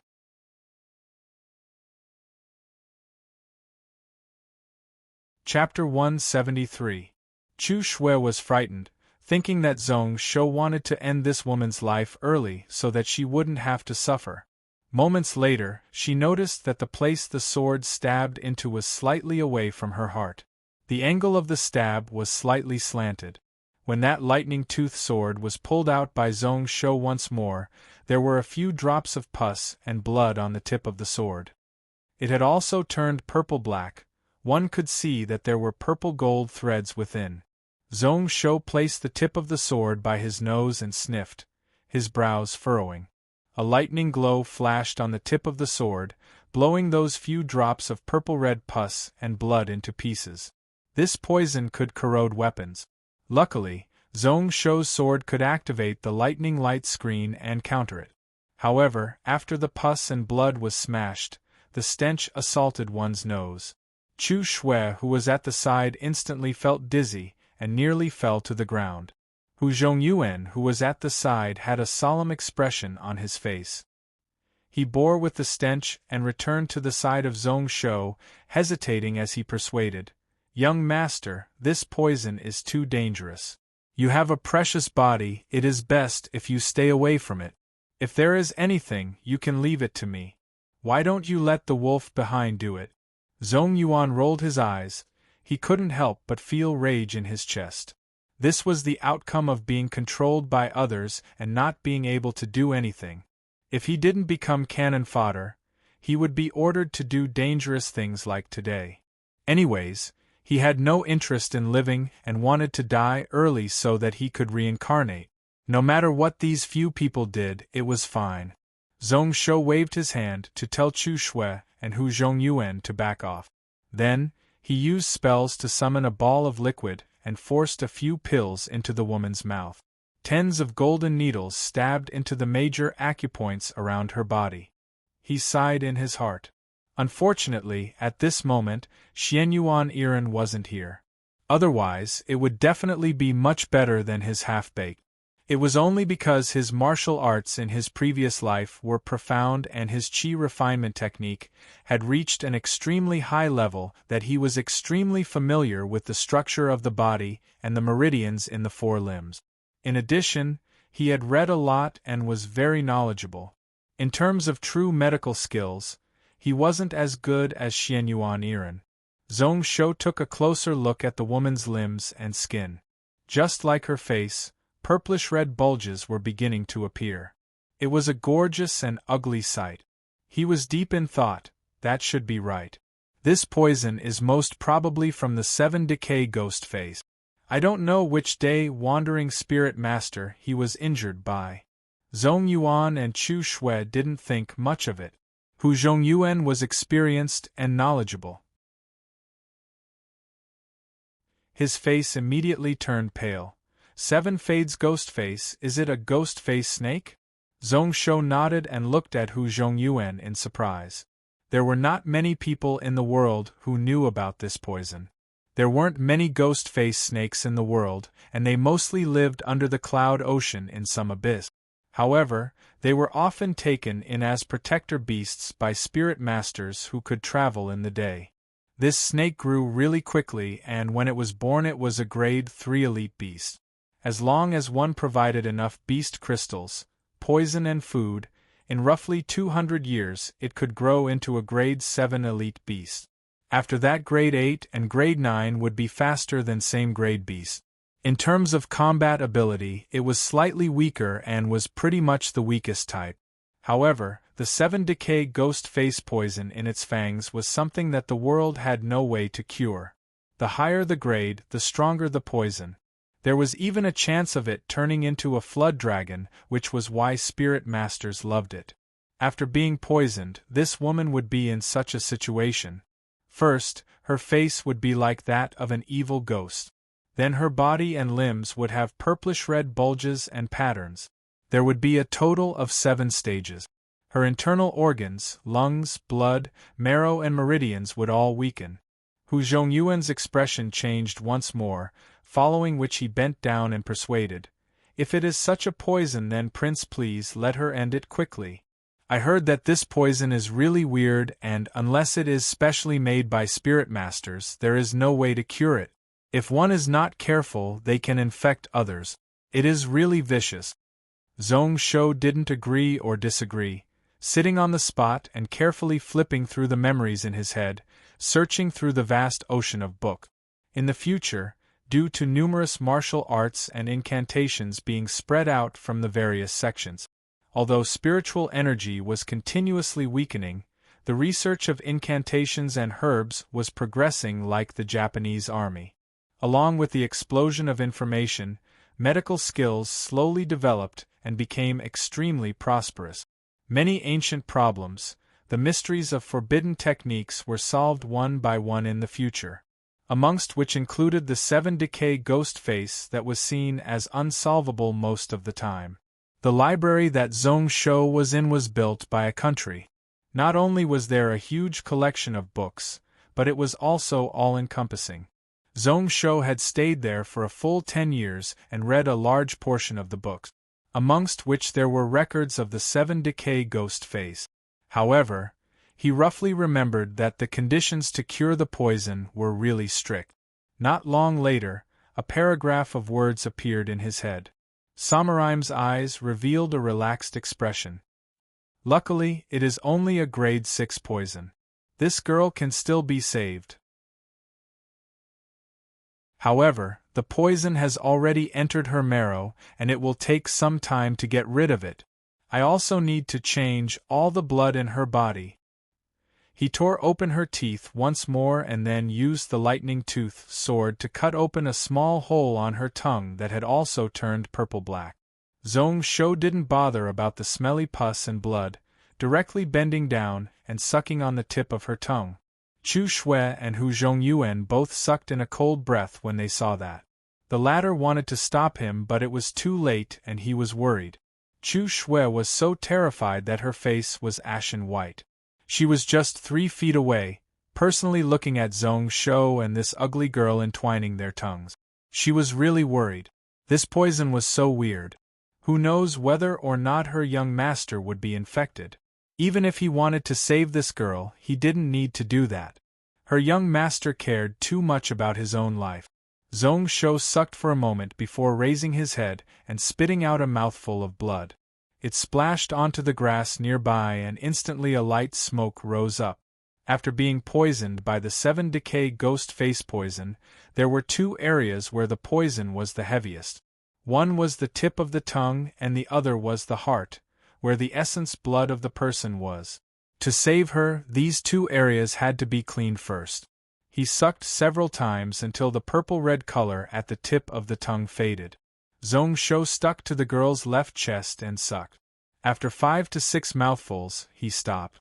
Following which, Zhong Shou felt that his brain was also dizzy. Luckily, the spiral true qi in his body was really effective in dealing with the poison, either directly freezing it or using fire to burn it. If that didn't work, he could use the purple lightning to blow it out. He didn't order Zhong Yuan and the others to help because of this. Although their cultivation was not bad, in terms of expelling poison, they couldn't compare to him. After sucking out the essence blood of the body, Zhong Shou made a hand seal and chanted incantations, using spells to attach to one of the wounds on the girl's body. This was to identify the blood type. A moment later, a pale gold dot slowly appeared on the purple-red thick blood. When Zhong Shou saw that, he was startled. What a coincidence! I was just about to find someone nearby to draw some fresh blood. Who knew that this girl's blood type would be similar to mine? Long ago during the Cloud Desolate era, there were people who thought about blood exchange methods to treat various illnesses and injuries. There were some successful examples, but most of the time they failed. Within 24 hours, most of them died. Only 4,000 years later did they notice that human blood types were roughly split into 3 types and couldn't be casually exchanged. Which was why they invented this spell to identify blood type. There were 3 colors: gold, silver, and copper. Since then, many illnesses and injuries that were hard to treat in ancient times were easily solved. This girl's blood type was gold, the same as his. This saved him a lot of effort, cutting open the veins on her wrist and letting out the poisonous blood. Instantly, a disgusting stench assaulted them. Dripping into the grass, the withered grass and trees around instantly expanded. However, this time be it Chu Shui or Hu Zhongyuan, they all stood rooted to the spot, suppressing the stench and not retreating. Even Zhong Yuan only covered his nose with his hand and didn't move. Waiting for the poisonous blood to stop flowing out, Zhong Shou used a 3-inch, hollow, thickest golden needle to stab into the girl's heart. He also cut open the veins on his own wrist. Threads of fresh red blood were guided by spells into the golden needle and slowly flowed into the girl's body. In just an hour, this woman's face had a little more rosy color. Although the ugly patterns and protrusions didn't retreat, she had regained some life force. Hu Zhongyuan watched in amazement. He thought to himself, the 7-decay ghost face, which is said to be unsolvable by anyone, has been solved so easily? He had heard of the blood exchange method before, but most of them died within a few hours. The prince's medical skills were really magical. His spiritual cultivation and martial path were already so perverted. His medical skills were also so strong. Chu Shui didn't pay attention to this. She only saw that Zhong Shou's face was slowly turning into a paper white color. She couldn't help but anxiously stretch out her white and tender wrist in front of Zhong Shou. Young master, why not let Shui do it? Shui is a girl like her, so she should be able to use it. Zhong Shou couldn't help but laugh. Blood type had nothing to do with gender. Even if they were of the same blood type, it couldn't compare to the lightning phoenix essence in his body. He estimated the amount of blood he would use. Before it could harm his own essence energy, he would close the wound. Since the 7-decay ghost face had already entered his marrow, his internal organs had naturally been completely invaded. This blood exchange method had a miraculous effect when one was poisoned. However, at such a stage, without 50 to 60 times, one wouldn't be able to totally remove it. He still needed to leave some essence energy to recover and prepare for the next blood exchange. Just as he was about to take out those golden needles one by one, Zhong Shou suddenly moved and looked at her face, only to see that this girl had already woken up. Her eyes were clear as she looked over at him. Zhong Shaoxin's heart moved slightly, his face ashen white as he smiled and asked, "Are you Ruoxue?" That girl seemed to have difficulty speaking. She opened her mouth to speak but stopped. She nodded her head slightly and then raised her hand. She weakly caressed Zhong Shou's face, her eyes filled with joy until her pupils dilated and she fainted. At this moment, Zhong Shou looked at the sky. Looking at the time, they definitely wouldn't be able to find any more spirit veins.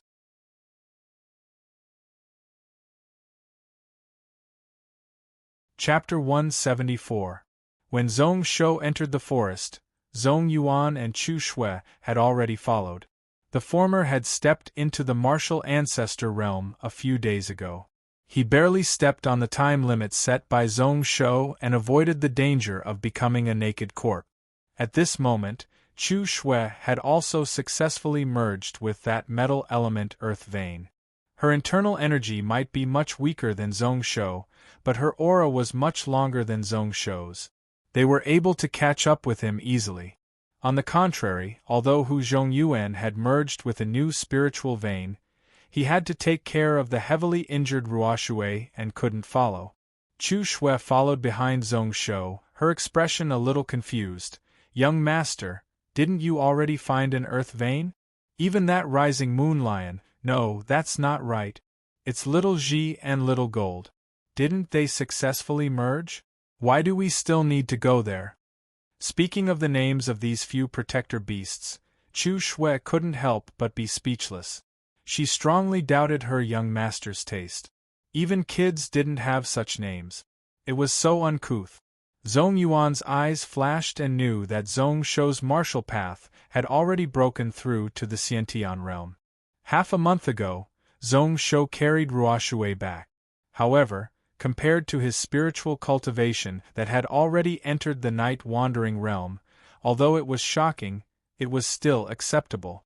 With this prince's martial path cultivation that could be compared to Hu Qianqiu, it was just a matter of time before he broke through to the Xiantian realm. However, he was only 14 years old. Xiantian. If he was placed in the eyes of others, it was enough to make numerous martial cultivators feel ashamed. Even within the Zhong family, his cultivation talent was only a little lower than Zhong Shi. When he broke through to the Xiantian realm, he was already 20 years old.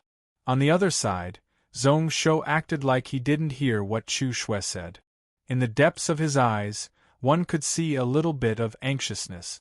Over the past 10 days, he had easily found all the spirit veins that Chu Shui and Hu Zhongyuan needed. After a few days, Zhong Yuan also obtained the 4th earth vein that he needed. However, he was the only one who hadn't made much progress.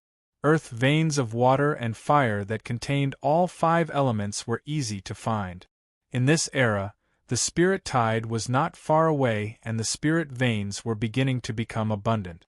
However, in addition to water and fire, there was also a lightning-type origin spirit. That was a bit tricky. After casting the spell 20 times in a row, he had only found 1 water vein. The beast crystals and mind stones beside him were all used up.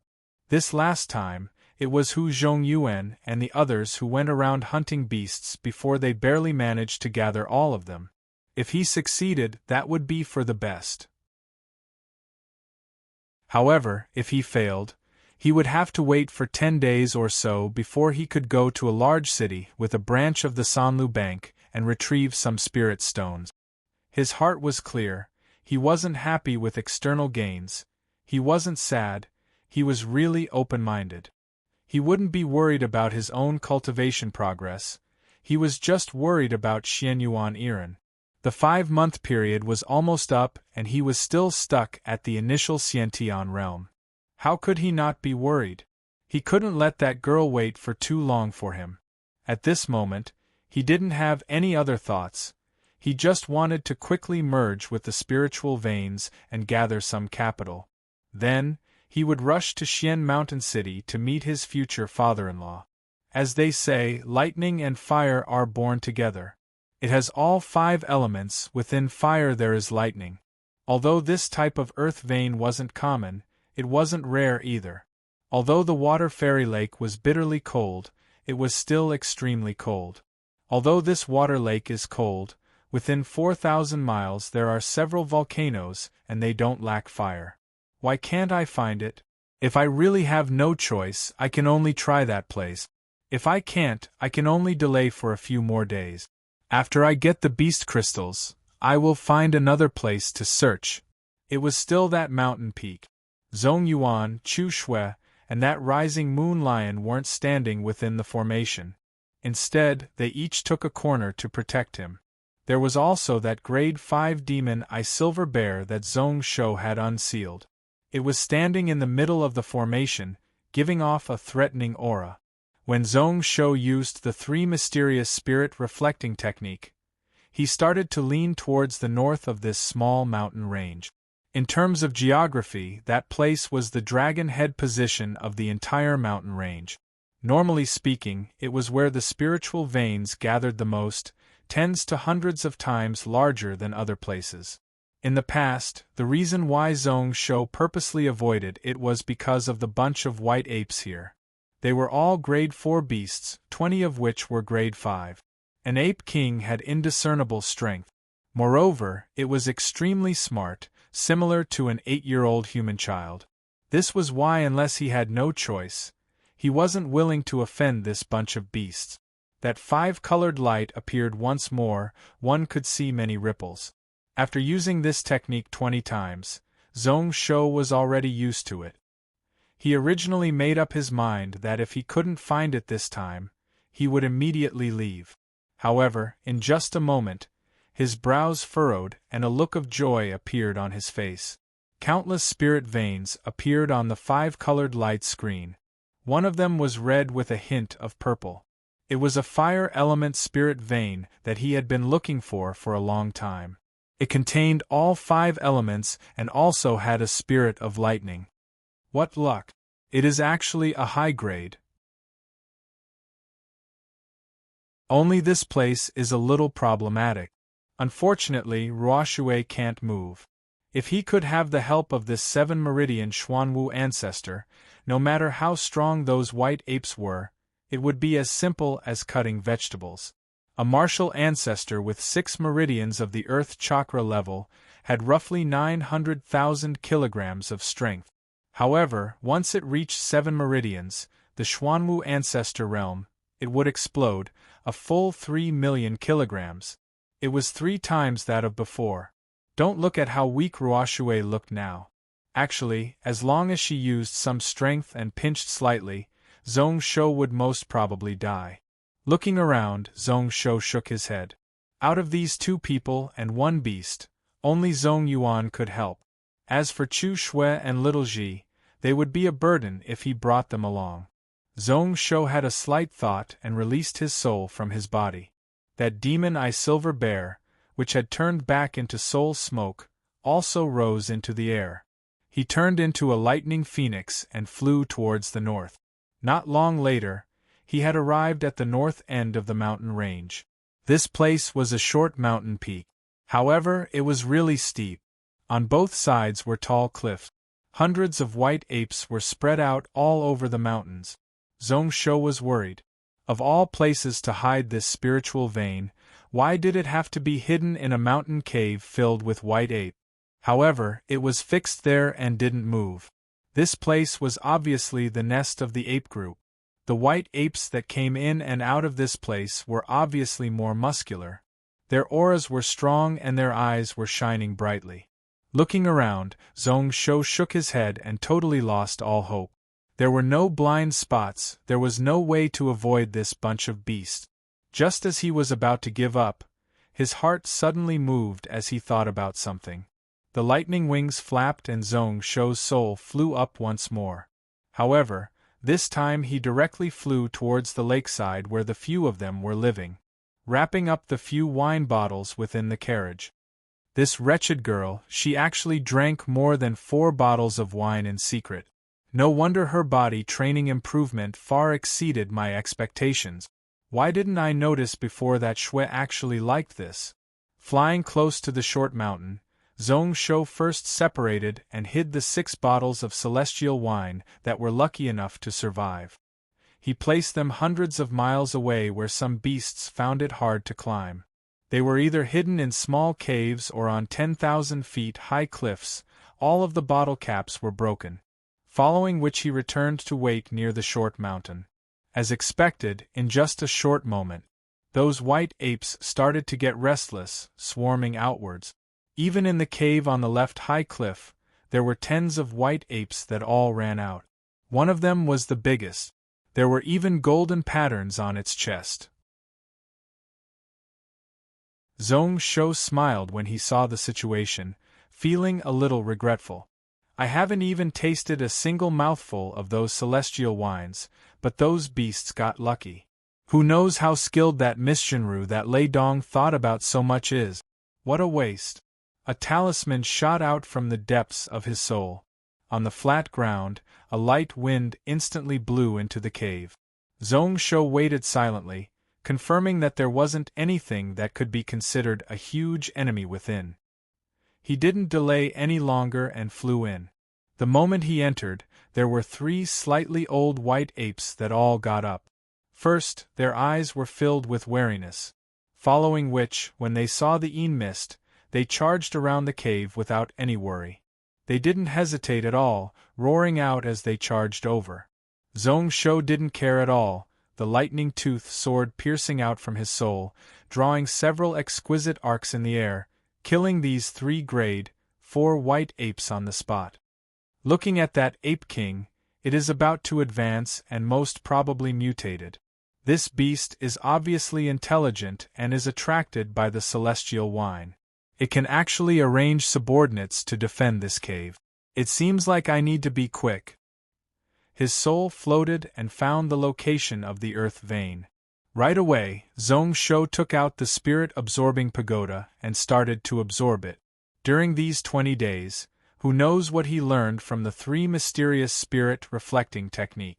He was even more familiar with this spiritual vein-absorbing technique. At this moment, he went all out to activate the spell, not bothering about his soul power. In just a moment, the earth vein was absorbed into the pagoda to suppress.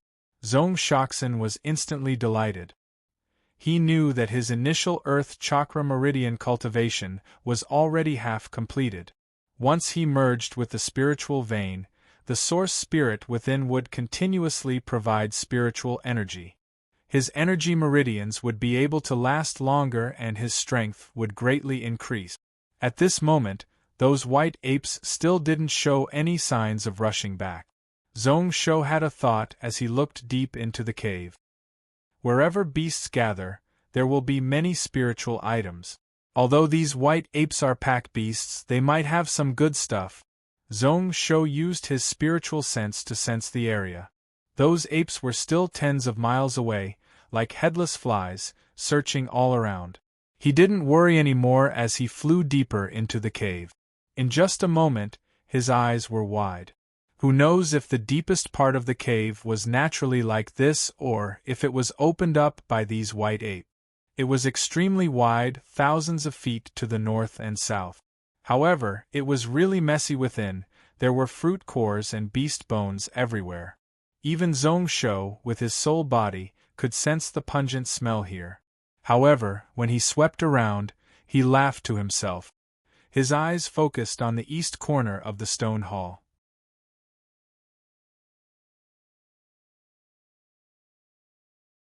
Chapter 175. Could this be the legendary monkey wine? With a thought, Zong Shou's soul floated to the northeast corner. This place was filled with many primitive stone containers of varying sizes. However, without exception, they were all filled with spiritual fruits of various colors. Legend had it that all monkeys would gather the fruits in the mountains to store. The fruits at the bottom would be crushed by the upper layer before they would produce fruit juice. Then, due to them being squeezed and cut off from the air, after many years of being sealed, they would ferment and turn into wine. Moreover, they were usually really sweet and pure, some were no weaker than celestial wine. Zong Shou had read about it in books before, but this was the first time he saw it in real life. Moreover, the monkey wine here was obviously of high quality. These white apes were psychic, and they were also a group of extremely powerful beasts. Most of the spirit fruits that they picked were of high grade. These beasts formed groups and entered the forest. They were more convenient and stronger than those herb gatherers. Not only did they have enough spiritual fruits, but the quality was also of high quality. Zong Shou waved his soul power and opened the layer of spiritual fruit, only to see that at the bottom of the stone containers, there was some liquid that was a thick amber color. Zong Shou's soul body couldn't smell the fragrance. However, he only felt his mind rippling, and he actually felt a little intoxicated. He couldn't help but laugh to himself. For this fire element earth vein, I lost 6 bottles of celestial wine. Now that I have taken this monkey wine, I can make up for my losses. Who knows, I might even earn something. As expected, it's a blessing in disguise. Looking around, Zong Shou actually found a few leather bags in the stone hall. Who knows where these white apes came from? Zong Shou first used spells to summon some water to wash them clean. Only then did he pick up the monkey wine and pour it in. He only took those that looked the best and made his soul tremble slightly. After filling up 7 leather pouches, he stopped. It wasn't that he was satisfied, but when he was flying, he couldn't bring too much. As a night roamer, once he fought with someone, he could explode with over 200,000 kilograms of strength. But a source spirit flying in the air was another matter altogether. There was nothing else here that could catch his eye. Some of the white apes that were dozens of miles away were also rushing back. Zong Shou was about to leave, but just as he rose into the air, he suddenly felt a burst of surprise. Gazing into the depths of the stone hall, there was a huge boulder in the shape of a bed, with all kinds of beast skins piled on top of it. However, it was not for storage. Instead, it was to make a comfortable little nest. It was just that the smell might be slightly unpleasant. If he guessed correctly, it should be the throne of the Ape King, the exclusive territory of the leader of the ape. Zhong Shou immediately used a talisman technique to sweep away all the beast's skins. He exerted strength once more, and large amounts of sand and stone were lifted up. When they were 10 feet down, they saw a golden light flashing within. Shock flashed across Zhong Shou's heart. It actually knows to use ores to cover this item. This white ape is really intelligent and can't be underestimated. Only to see that around the golden light, there were all sorts of high-purity metal ores. Stacked together, it pretty much covered the spiritual energy fluctuations of this item. Not only couldn't he sense it from the outside, but even when Zhong Shou was inches away, he nearly missed it. He laughed in his heart. Zhong Shou directly used a suction force to suck the golden light over. When it was in front of him, he was shocked. The item in front of him was roughly 3 inches in size. There didn't seem to be anything special about it. It was just an ordinary stone. There was some metal on the outer shell which could be considered ores. However, it was a lower-grade spiritual gold. The only thing that shocked Zhong Shou was that there was an extremely strong and sharp aura flowing within. The moment it entered his hand, it felt like it was going to break through the stone and attack his soul. Zhong Shou was slightly shocked, hurriedly using a few talismans to suppress it and return it to calmness. Why is it gung metal energy? Who knows what kind it is, for it to be formed in such a grade of metal ore? Could it be that the reason why the Ape King mutated was because of this stone? If that's the case, then I have struck it rich. At this moment, he didn't have time to analyze it. Zhong Shou picked it up and didn't stay any longer. His soul turned into a green streak of light and charged out of the cave. Just as he reached the entrance of the cave, he heard a furious roar. Looking out, he saw that the Ape King with golden patterns on its chest was swiftly climbing up the stone wall. In just a moment it was close to the entrance of the cave. Its 2 eyes had already turned red and yellow, filled with anxiousness and rage. Zhong Shou was too lazy to bother, directly rising into the air. With a dash, he passed by it. Just as he was about to continue to climb up, the golden-patterned Ape King hollered in rage and jumped up. A pair of unformed wings stretched out from the 2 ribs behind its back. In an instant, it flew 1,000 feet and continued to pounce towards Zhong Shou. It didn't fear this place, it was already close to 8,000 feet in the air. Zhong Shou also frowned. However, such beasts weren't much higher than him in terms of grade. If they were in a group, then it was okay. However, if they were alone, he really didn't care about them. Even if they had mutated, in his eyes, they weren't worth a mention. With a thought, the demon silver bear that was wrapped under his soul instantly broke out. In midair, it also transformed into a giant bear and swooped down, colliding with the Ape King with a loud bang, emitting a muffled tremor. Although he wasn't strong enough, he was able to force the golden-patterned white ape to stop. At this moment, Zhong Shou was controlling the lightning-toothed sword, following a mysterious trajectory, like a swallow flying into the forest as it glided over. It actually bypassed the 2 tightly entangled exotic beasts, drawing an extremely nimble arc in the air as it headed straight for the Ape King's back. Just as the sword was about to pierce through its heart, Zhong Shou was slightly shocked. He only felt that around this beast, an extremely strong spiritual wave suddenly exploded out. The energy in his body surged, like a really thick steel wall crazily spreading out in all directions. Grade 7. Zhong Shou suppressed that feeling of shock. The sword light suddenly changed, illusionary and flashing, a lightning glow exploding as it continued to stab in at the weakest point of the energy. However, this sword wasn't able to take the life of this beast. He only managed to injure one of its wings and cut open a huge wound below its ribs. Blood gushed out from the wound. Although this golden-patterned white ape had successfully advanced at the crucial moment, it seemed to know that its situation wasn't good. It wasn't willing to tangle with Zhong Shou's demon silver bear anymore. After giving out a tragic cry, it forcefully supported its injured wings and descended, following which it grabbed a long vine, swinging in the air and returning to the stone wall. He looked up with slight fear in his eyes. He continuously bared his teeth, but he didn't make any moves to attack. Zhong Shou felt that it was a pity. If he killed this ape king, he would be able to obtain a grade 5 beast crystal and soul stone. He might even be able to obtain a spirit beast. At this moment, the golden patterned white ape had already returned to the stone wall. There were many white apes protecting it, amongst which there were 6 that were grade 5 and above. There were also hundreds of 4th stage white apes rushing over from all over the mountains and plains.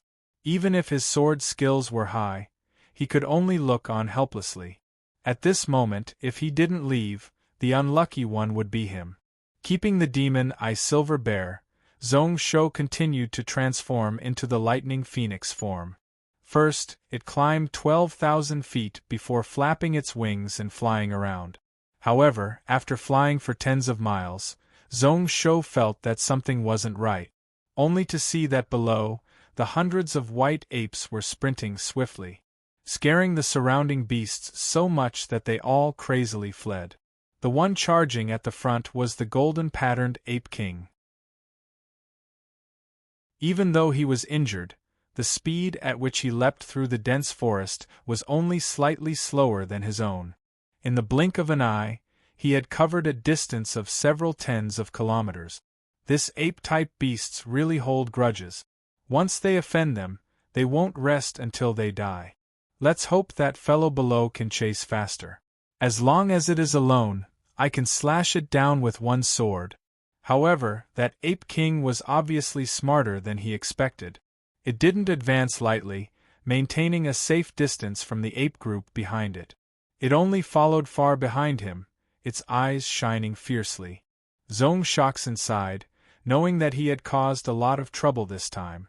His movement speed increased by several times. In just a moment, he was at the peak of the mountain.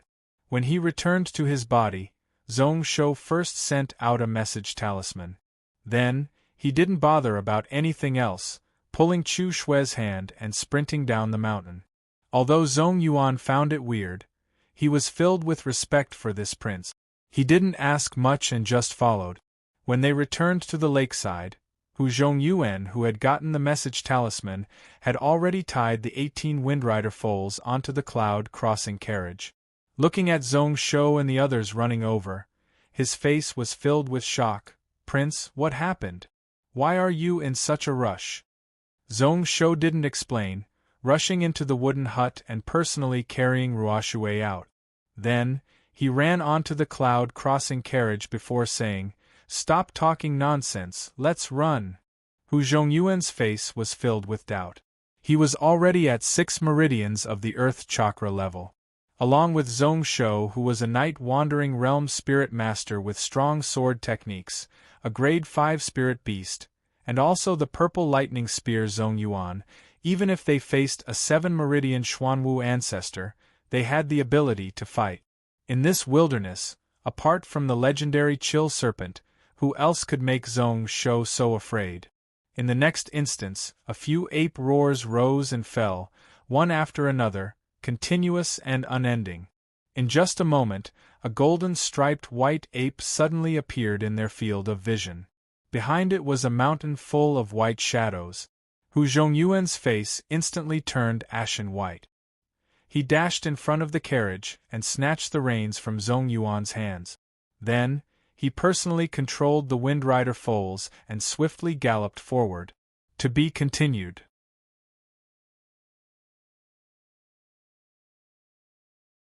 Chapter 176. Young Master, what exactly did you do? What made this bunch of monkeys chase so relentlessly? In the wilderness, the carriage was still swiftly moving. On the other hand, Chu Shui stuck her head out of the window and looked behind with lingering fear. This place was close to 2,000 miles away from the Water Fairy Lake. With the Windrider foals pulling the carriage, they had traveled for close to 16 hours. Luckily, these spiritual foals focused on running, so they had a lot of stamina. Along with the help of Zhong Shou's pills, they were finally out of danger. At this moment, they were barely able to shake off the monkeys behind them. The leading golden tattooed white ape had a lot of energy. Even though the wound under its ribs was still bleeding, it didn't show any signs of weakness. Its speed was even several times faster than the Windrider foals. However, this beast was probably worried about Zhong Shou's ability and didn't dare to chase too close. The white apes behind it were unable to keep up with its speed. After 16 hours of continuous pursuit, most of them were exhausted. They could only look on as the carriage went further and further away. The golden tattooed white ape's eyes shone with a yellow glow as it gave out a low roar.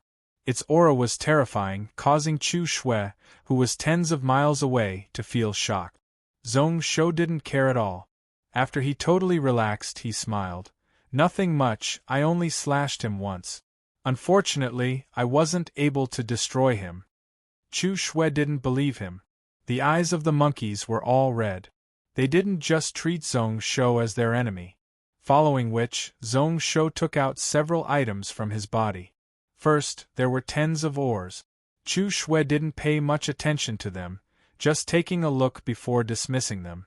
However, when Zhong Shou took out 7 leather bags filled with monkey wine one by one in front of him, his eyes instantly lit up. She finally understood why those monkeys would chase so relentlessly. Monkeys loved wine, and Zhong Shou had stolen so much of their storage. Of course, they would be anxious to go all out. These leather bags were huge, any one of them had close to 2 to 3 pints. The 10 bottles of celestial wine that Lei Dong gave before couldn't even add up to a third of one bag. The thick fragrance couldn't be covered as it entered her nose. Chu Shui couldn't help but lick her lips greedily. However, Zhong Shou stared coldly at her.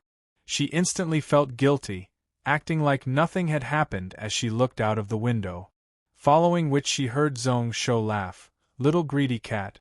Don't drink too much." With a casual toss, he tossed the 2 leather bags over. Chu Shui was overjoyed and hugged the wine bag tightly like it was a treasure. After using soul power to hold them up in the air, he took off all his clothes, leaving only his underwear. Chu Shui instantly felt uneasy.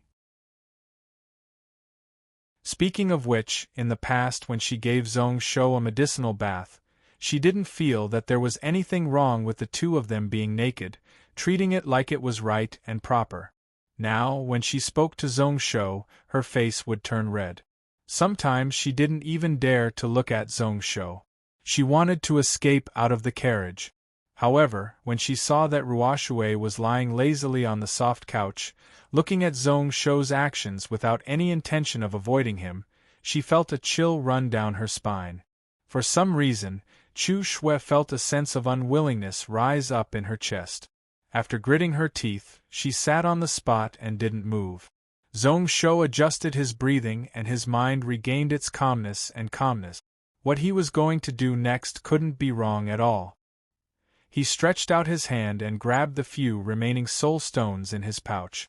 Then, he used the heaven-swallowing energy conversion technique to swallow all the spiritual energy within into his body. In that instance, it caused his soul power to explosively increase. His entire soul ocean crazily rolled. At the same time, Zhong Shou's spiritual sense descended into the spirit-absorbing pagoda. A few days ago, he had already completed the modifications to the water spirit earth vein that he had absorbed. Today, he only needed to spend some effort on this newly absorbed earth vein. Actually, the method was simple. He just needed to use his spiritual sense to control those source spirits to form talismans that were compatible. The same earth vein had different effects when merged into the body. The spirit masters and martial cultivators of this era were unable to understand the reason. They could only simply split the various earth veins into high, middle, and low grades. Most of the time, they were unable to truly differentiate. Some of the stronger and more abundant source spirits weren't as good as those that looked like normal earth veins. Only in the future did the knowledge of other worlds spread over. Only then did they understand the mysteries within. So within the spiritual veins, there were talismans and talismans as well as the more basic spiritual patterns. The only thing was that their forms were special and hard to differentiate. There were even some spirit masters in some worlds who researched several sets of talisman-forming methods to strengthen earth veins, which were highly sought after by martial cultivators. In the last life, Zhongsho was too poor and couldn't afford to hire a return-to-Sun Realm spirit master to form talismans for his earth veins. It was only after he became an ascended ancestor that he invited his best friends to help him form talismans.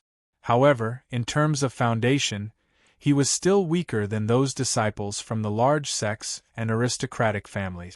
After that, he spent a lot of effort to make up for it. The current him, although he hadn't entered the Return to Sun Realm, he grasped the God Talisman technique and could barely complete the modification of the earth vein. Naturally, he couldn't let himself fall behind on this step. Even Chu Shui's few subordinates, Zhongsho wouldn't let them lose out. First, he formed the 5-element talismans. Then, he specially strengthened the fire talisman before forming a lightning talisman. The entire process took close to 8 hours. Pretty much every moment, he was fully focused and went all out. When the talisman was formed, Zhongsho's body was covered in sweat. However, he didn't feel tired. Instead, he felt slightly excited. He knew that the 2 water and fire-earth veins within the spirit-absorbing pagoda didn't change much on the surface. However, the spiritual energy that the 2 of them could provide had increased by at least 20%. The spiral meridians in my body are mostly modified, only some small and secluded ones haven't been completed. Whether or not this dual meridian body can merge with the earth veins as I envisioned, it will depend on today. Zhongsho's personality was soft on the outside but tough on the inside, resolute and decisive. As long as he decided on something, he wouldn't hesitate and wouldn't be indecisive. He directly grabbed the spirit-absorbing pagoda, using his true chi to draw and suck. The 2 python-like spiritual veins were instantly sucked into his body. The moment they entered, they started to have an intense conflict. In Zhongsho's arm, they started to fight intensely. However, in just a moment, Zhongsho forcefully used his true chi to suppress them and pull them into the 2 meridians. They didn't flip at all as they started to revolve within the spiral meridians. Before this, he had built up a thick foundation, and now it was just a matter of time. The 2 earth veins wrapped around one another. Apart from the water and fire repelling one another, they also formed a binding force. Without Zhongsho spending any effort, it started to circulate within Zhongsho's meridians. At this moment, Ruoshui's eyes lit up like she was really surprised. Chu Shui was in a daze, her mouth opened wide, unable to close. She only felt that it was unbelievable. At this moment, one could see 2 giant python-like patterns on Zhongsho's body, one blue and one red. They were swimming around his body. Occasionally, there would be energy vibrations. His skin would tear open and blood would seep out. However, these changes were slowly calming down. Zhongsho's aura was crazily rising at a shocking speed. No wonder Zhongsho didn't give up after finding that spiritual vein. These few days, he didn't hesitate to spend huge amounts of money to search for it. Her young master was actually going to merge 2 meridians into his body at the initial Earth Chakra realm. Moreover, it seemed like he was about to succeed. If she didn't personally witness it, Chu Shui wouldn't believe her eyes. Heaven, earth, and body, each meridian increase at the Earth Chakra realm, one could only merge with one more earth vein. This was a law that couldn't be changed in the 10,000 years after the Cloud Desolate era. Even before the Cloud Desolate era, there were only a few god beasts with special bodies that weren't restricted. However, at this moment, she personally witnessed this common sense being broken by Zhongsho. when the blue and red colors faded away on Zhong Shou's skin. The surging spiritual energy calmed down. Zhong Shou suddenly spat out a long roar, not bothering about anything to vent the joy in his chest. Not for other reasons but just for this dual meridian body. In the future, not only would it not be an obstacle for him, but it would also be a great help for him, one of the foundations for him to climb to the peak of the martial path. From now on, apart from the heaven barrier in front of him, it would be a smooth path for him. At this moment, even Hu Zhongyuan was shocked, charging into the carriage. However, he was at a loss as he looked at the three people within. He missed the scene just now, so naturally, he couldn't deduce why Zhong Shou was so crazy. Zhong Shou was too lazy to bother about him, continuing to work hard, taking out the sword accumulating pearl he got from Yi Feiyan as well as the golden ore he got from the White Ape Cave. First, he smacked the ore to smash it into pieces, only to see a silver-white energy break out and fly outward. It is actually the energy of gold molding. How lucky! This time my sword embryo foundations will be a few times stronger. Zhong Shou's eyes lit up, the sword accumulating pearl in his hand slightly shook. That ball of silver-white energy automatically turned around. Without needing Zhong Shou to absorb it, it automatically entered the sword accumulating pearl and merged with the sword-shaped spiritual energy within. When the two of them merged, Zhong Shou smacked once more, causing the pearl to break apart. Then, his soul turned into smoke and left his body, wrapping up the sword-shaped spiritual energy that was smashing all around. Threads of soul power started to wrap around it, causing it to be fixed in mid-air, unable to move at all. Following which, many talismans formed from soul power were forcefully injected into it, until the sword-shaped spiritual energy was dyed in a layer of green-black color, its shape looking more and more like a long sword. Only then did Zhong Shou's soul enter his body once more. He also brought the sword-shaped spiritual energy into his god cloud acupoint, stopping in his soul ocean.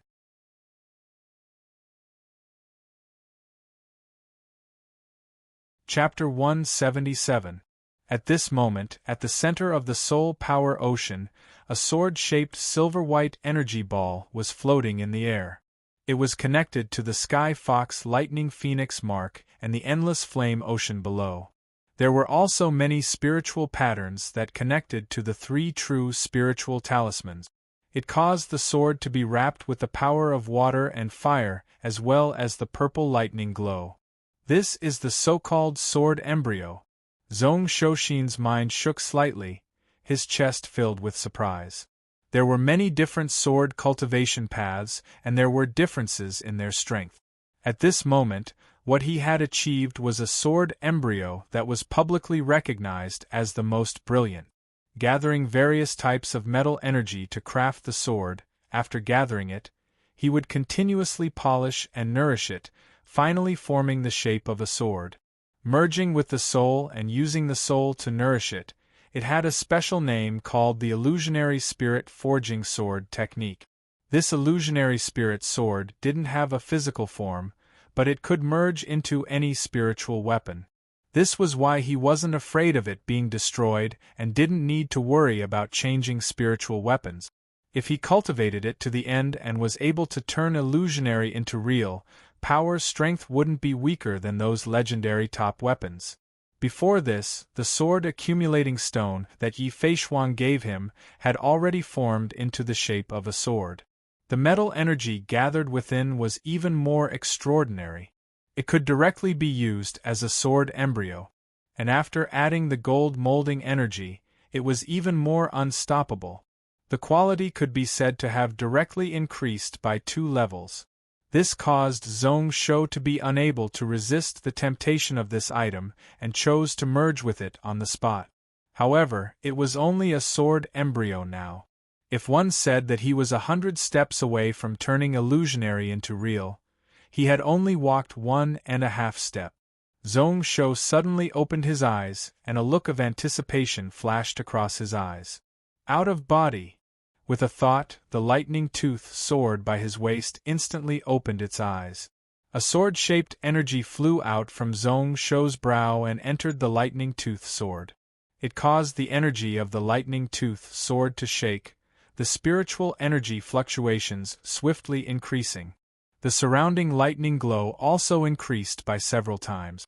In just an instant, it caused this peak Grade 2 spiritual weapon to rise to Grade 3. He controlled the thunder-toothed sword from afar, making it spin and turn in the narrow carriage. It made all kinds of dazzling movements, drawing out one after another beautiful and dazzling trajectories.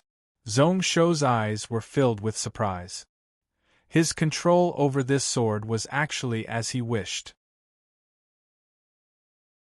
Apart from the fact that his strength was slightly weaker, in terms of the agility of the sword, he was not much weaker than using his soul to wield the sword.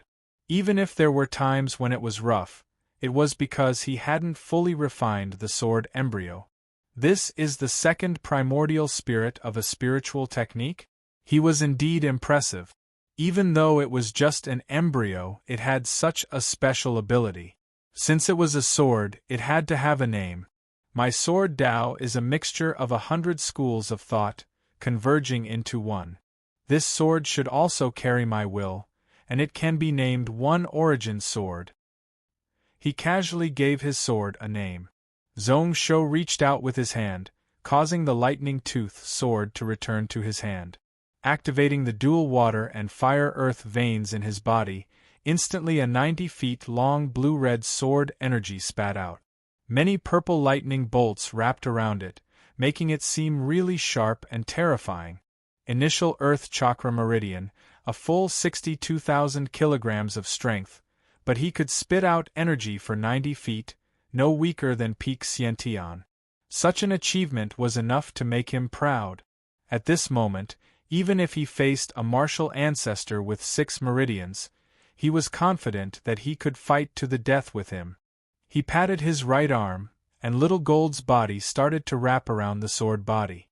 Not long later, it caused the sword to turn a silver-white color. The spiritual energy gathered on the blade of the sword was even more tyrannical. It directly charged out of Grade 4 and merged with Zhong Shou's aura. Without needing to do anything, he was already one with the sword. Zhong Shou instantly laughed out loud, keeping the thunder-tooth sword back into its sheath. The illusionary spirit sword that was named One Origin also returned to its body. At this moment, Zhong Shou's eyes were filled with fighting spirit. Let Zhong Yuan turn north. 3 days later, I want to see Xian Mountain City. Before returning to Gantian Mountain, I want to meet my father-in-law. Hu Zhongyuan's body shook as he looked towards Zhong Shou in surprise. However, the moment he looked at it, he became slightly absent-minded.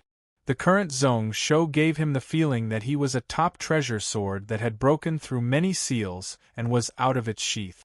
The moment he appeared in this world, there was nothing in the world that could cover his unparalleled sharpness. Chu Shui and Ruo Shui's faces were filled with shock. The two of them could sense the changes in Zhong Shou's aura by several times. A moment ago, he was still as calm as water. In the next moment, he was showing off his sharpness, his intent sharp. It was as if it could break apart all the barriers in the world. Where the sword pointed at, nothing could block it. Zhong Shou himself didn't feel anything, only looking out of the window curiously. That's strange. Those two people don't seem to have followed us? Could it be that something had happened? With their spiritual grandmaster cultivation, who could make things difficult for them? Or did they give up on me, Zhong Shou?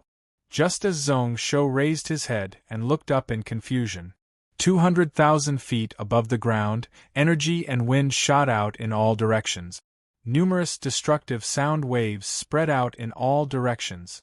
This place was originally covered in clouds and lightning glow gathered.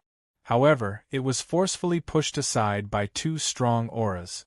Within 100,000 feet of space, there were only many sword energy crisscrossing. Numerous lightning glows exploded and shone in this space.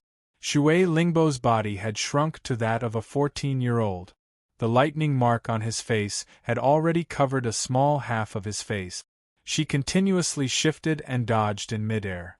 Each of her thoughts could gather up a vast lightning dragon that roared in the clouds. The sword in her hand danced with a red light, pretty much occupying half of the sky. However, there were numerous wounds on her body, blood flowing out non-stop. She was in a bad state. If one looked closely, one could see those wounds. Her skin, flesh, and blood were healing rapidly. However, there was an indescribable power that was destroying her flesh and bones at an even faster speed. On the contrary, the white-robed Yen Fan opposite her was totally unharmed. Although his aura was slightly weaker, like he was being suppressed, his expression was really calm. No matter if it was the lightning glow or the sword shadow, he only needed one sword to break it, one sword to destroy it. As expected from the disciple of the martial saint. The energy meridians are so long, the spiritual energy is so strong, pretty much endless. Yen Fan is far inferior, he feels ashamed. Luckily, your cultivation time is too short. In terms of the martial path, I am hundreds of years older than you and am slightly stronger. However, till now, you are still unwilling to admit defeat? You and I have already fought here for half a month without a single moment of rest. I have already shown mercy several times. You should know that in your heart. Shui Lingbo didn't speak, her body and bones shrunk once more. On her delicate face, there were a few more flame patterns. All of a sudden, the entire 1,000,000 feet of cloud was covered in flames. This time she laughed coldly. If I don't admit defeat, what can you do to me? If you have the ability to take my life, then just use it. Very good, you are finally going all out today, how amazing! However, Villa Hedyen, aren't you afraid of harming the hundreds of millions of living beings in Donglin Cloud Continent? You self-proclaimed righteous path people are really disgusting when you do things. Kiki, who would have expected that this kid would be able to use the power of water to break the bodily chakra, using his own strength to break the barriers from heaven. This action is out of my expectations. Be it toughness or comprehension, he is the best choice. His soul cultivation talent can also be listed as extreme. His future is really tough to predict. If he walks the righteous path, it will be the fortune of the cloud world. If he is a demon, he will cause a calamity in this world and drag down the common people. Even if it affects the innocent, I won't care. I will use all my strength. As Yen Fan said that, he sighed helplessly. Moreover, if you didn't snatch him first, how would things have ended up like this? Speaking of which, I have to thank you for keeping your true chi and soul cultivation and not affecting the living beings below. Tisk. Don't think that only you people care about the living beings of the world. In terms of principles, although I, Tsang Xingdao, am seen as a demon, I also care about the well-being of the common people. Yen Fan, don't talk about such useless things. You know what you are worried about in your heart. How many of us cultivators will bother about such things?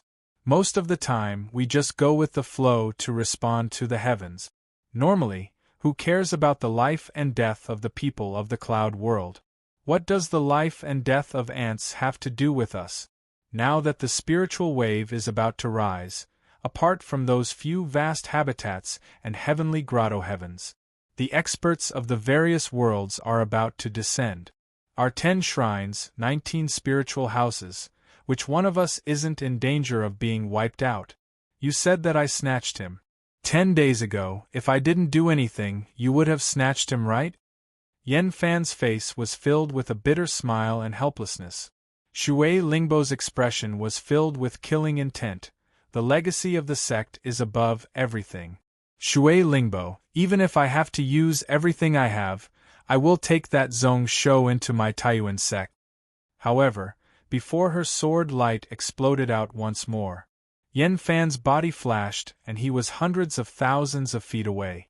Just as Shui Lingbo's face was filled with surprise and confusion, Yan Fan smiled and shook his head. During these few days, I have thought about it.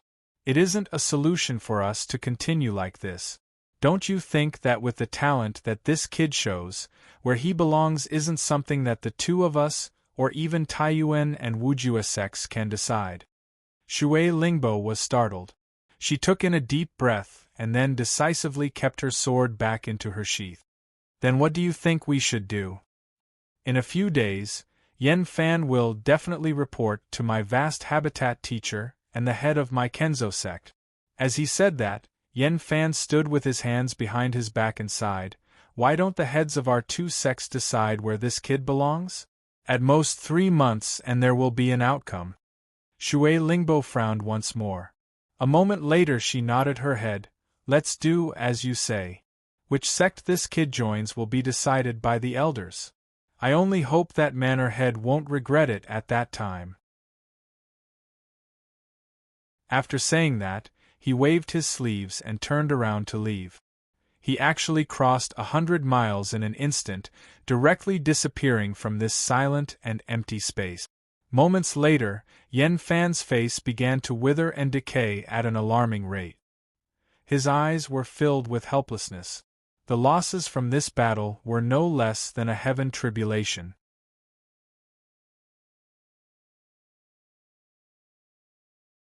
Chapter 178. That's just too much. Outside of Xian Mountain City, Hu Zhongyuan rode a cloud stepping foal beside the carriage. His face was green as he looked at the wide city gate in front of him with a violent intent. Numerous carriages and people were entering and exiting from the side gates. However, the main gate was still tightly shut. It blocked their group outside of the city gate. There were a total of 120 soldiers led by 4 9-meridian mythic masters. They looked over coldly, but no one went up to speak. Those passers-by had mocking looks on their faces. Things like the Gantian Mountain Prince is like this. No matter how strong Gantian Mountain is, they still have to wait here. The toad doesn't scram back into the mud and wants to eat swan meat. Such words entered their ears. Since the Xiantian master in charge of guarding the city gate said that he was going to enter the city to report, 8 hours had passed and no one was seen. Zhong Shou was deep in thought as he looked out of the carriage window. Thinking to himself, was this the Xian Mountain City from 10,000 years ago? Just the city walls alone were 400 feet tall, 50 miles from north to south, suppressing one's heart. Along the way, there were many merchants and people, far better than the decline and destruction of the future. If Xian Mountain City was like that, who knows how majestic Gantian Mountain City, which was said to be several times larger than this, would be? 10 years ago, this Xian Mountain City was just a small city with 300,000 people. The land it ruled was just 800 miles and there were only 10 cities. If it wasn't for the ruler and Xian Yuan Tong being close. If the ruler wanted to use it as a barrier for the east of Gantian Mountain and support it, how could it be so prosperous? Scoffing heavily, Hu Zhongyuan's face twitched. He was so furious that he nearly scolded out, that Xian Yuan Tong prides himself as a righteous person, but he is just a person who forgets favors. Even if he didn't care about the ruler's help, even if he wanted to break the marriage, he shouldn't have treated the prince so badly. He really is heartless and unscrupulous. If it wasn't for the fact that his daughter is a good girl, I would definitely charge into Xian Mountain City and kick him to vent my anger. The more they said these words, the more they couldn't stop. Even Zhong Yuan, who was driving the carriage, had rage in his eyes, like he was facing a common enemy. Zhong Shou retracted his attention and chuckled. Although he was smiling warmly, his eyes were cold and sharp. Instead of blaming him, he nodded his head in agreement. That's true. Brother Hu, since you want to kill your way into Xian Mountain City, why aren't you making a move? Hu Zhongyuan was stunned. His eyes widened like copper bells. For a moment, he couldn't figure out whether Zhong Shou was being serious or just being sarcastic. After pondering for a long time, he scratched his head awkwardly and laughed awkwardly. Young master, I was just joking. My Iron Tiger tribe doesn't have any other problems, but we can't control our mouth. There are as many strong warriors as there are clouds here. Any one of those black tortoise ancestors could crush me to death. How could they cause trouble? Furthermore, this is your Yu family, don't mind. I'll slap my own mouth. Before the slap landed on his face, he heard Zhong Shou burst out laughing. Then, his face turned serious. Who's joking with you? Where did the pride from before go? If you don't go all out and cause trouble, I'll let Uncle Hu slap you when we go back. Do you believe that I'll let Uncle Hu hang you at the city gate for 3 days and 3 nights? However, if I'm satisfied, in a few days, I'll teach you another set of knife techniques. Oh right, you also have to scold people, the more vicious the better. Hu Zhongyuan felt a chill run down his spine. He didn't know whether Zhong Shou was joking or threatening him. Blinking his eyes, he felt even more confused, hesitating. Prince, this time you came for the princess consort. If we offend Xian Mountain City too much, it wouldn't be good, right? The princess consort's side might not be happy. If we really cause trouble, I might lose my life here. It has nothing to do with the princess consort. We came to ask for an engagement and not to ask them for charity. Moreover, behind us stands the entire Gantian Mountain City. Even if Iran is unhappy, there are some things we can't let her do. As for your life, Zhong Shou held his chin, his face calm.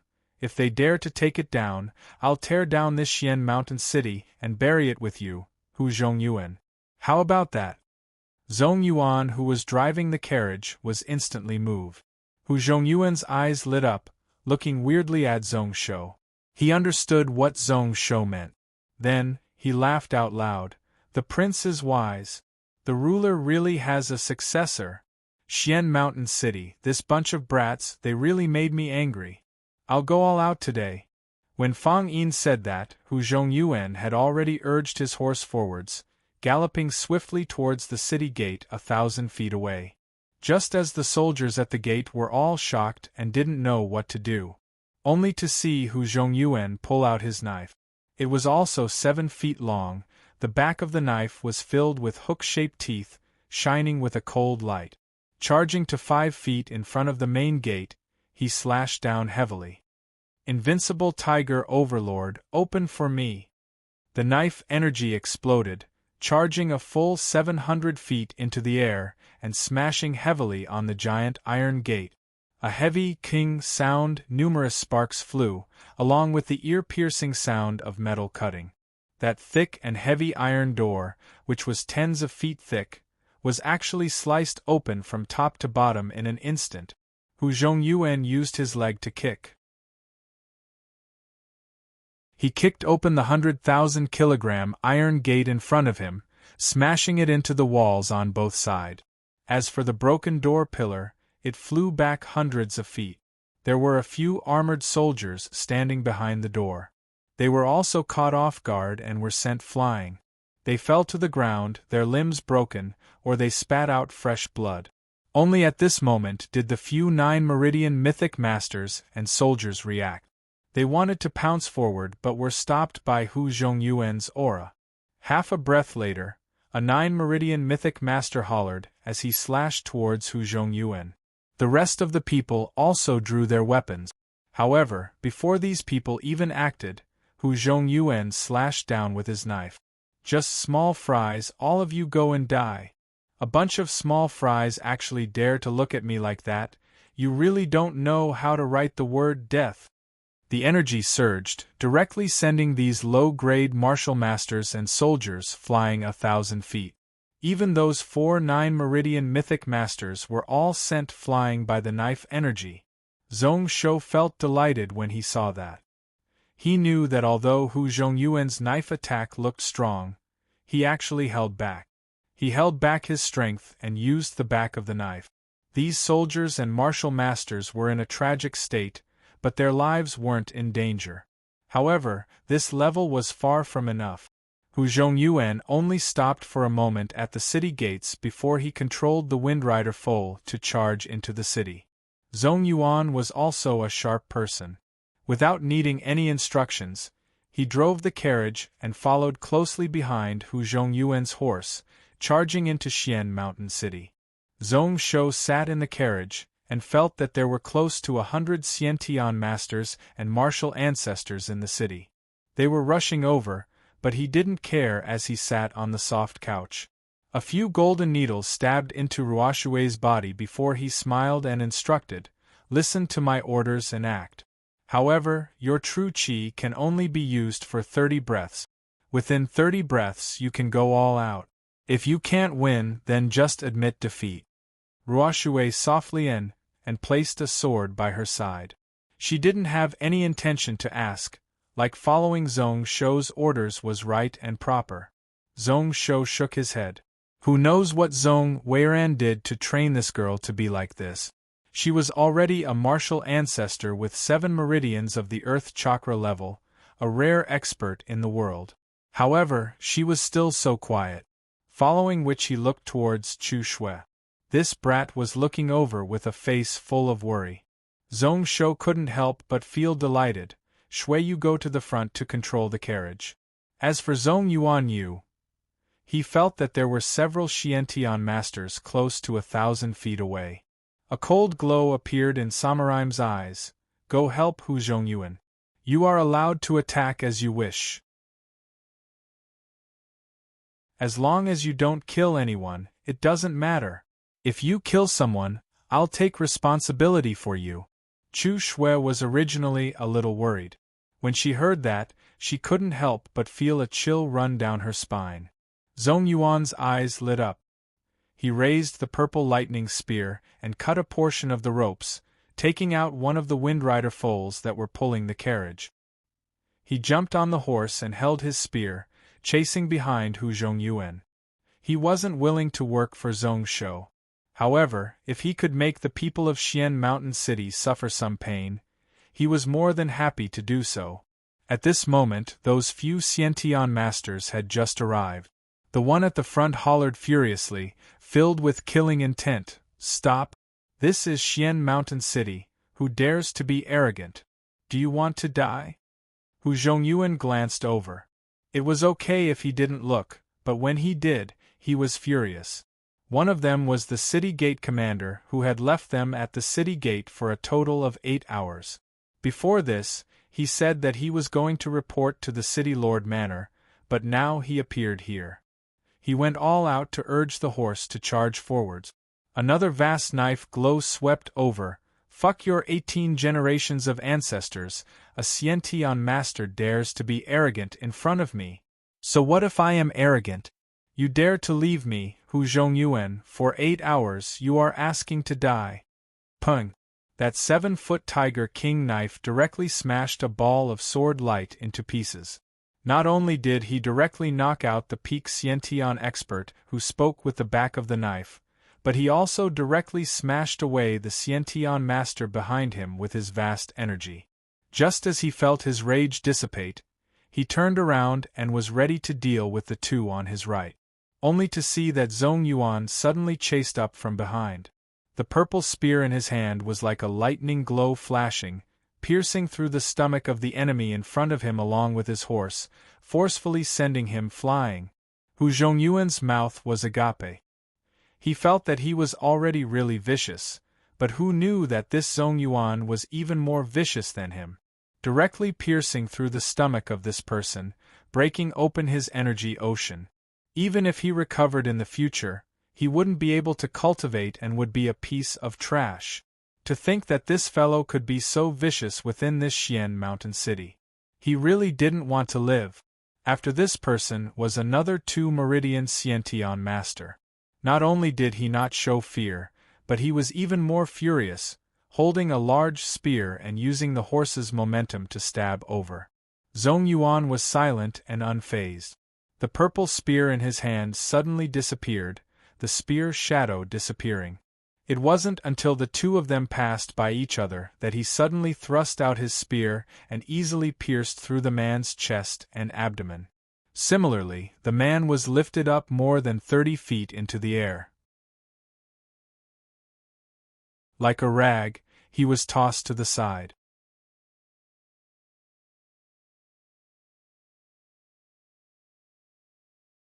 Chapter 179. Hu Zhongyuan felt a chill down his spine. That spear was even more vicious.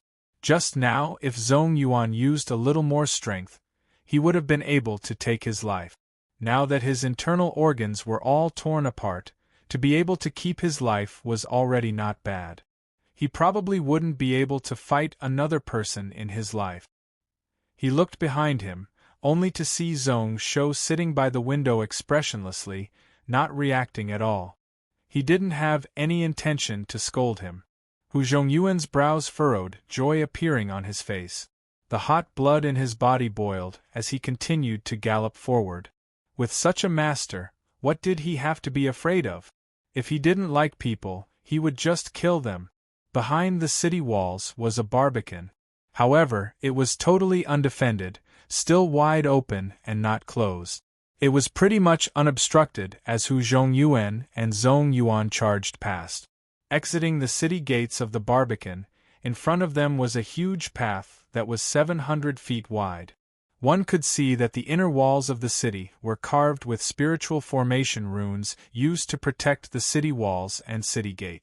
However, they weren't activated yet. Left and right further away, there were many barracks which were in an uproar. At this moment, there were countless merchant groups and pedestrians on the main street. All of them were looking at Hu Zhongyuan and Hu Zhongyuan with incomparable astonishment as they charged in with murderous intent. Although there were hundreds of Xian Mountain City soldiers and martial masters who all went up to try to block them, the two of them were invincible and weren't stopped for even a moment. Hu Zhongyuan didn't care whether or not he would hurt the innocent. As long as they blocked his path, he would slash them with a knife. Without hesitation, he took the lead and galloped towards the city lord's manor. On the other side, Zhong Yuan didn't care at all. He wanted Zhong Shou and Xian Mountain City to have a bad relationship, the worse the better. Spear shadows flew all about. Countless carriages that were either loaded with goods or carrying people were sent flying one by one. He only remembered Zhong Shou's orders. Apart from not killing people, he could do whatever he wanted. It caused cries to break out at the city gates as numerous people crazily fled. The shops on both sides of the street also hurriedly closed their doors, afraid that they would be implicated. Hu Zhongyuan was in the mood of killing.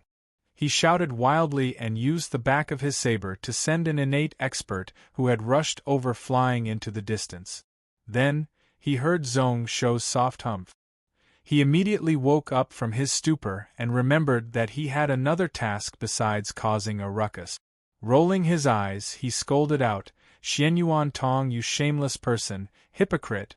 My Jun Shang has treated you with kindness as heavy as a mountain, and this is how you repay him? If you want to break off the engagement, just say it. Be upright. Only a city lord like you would dare to resort to such despicable means." He knew Zhong Shou's intention. He was shouting with all his might. Wave after wave of true energy poured into his body. His voice shook the whole city. You can faintly hear it from dozens of miles away. "Xianyuan Tong, didn't you boast of being righteous and benevolent? My Jun Shang's corpse hasn't even turned cold and you are prepared to betray him? In the past, you offended someone and Xian Mountain City was surrounded by 800,000 troops. Who was the one who came thousands of miles to help you out and save the lives of your Xian Mountain City? Your words sound nice, but when you do it, it really makes one laugh coldly. To think that your surname is Xianyuan, what an insult to this surname."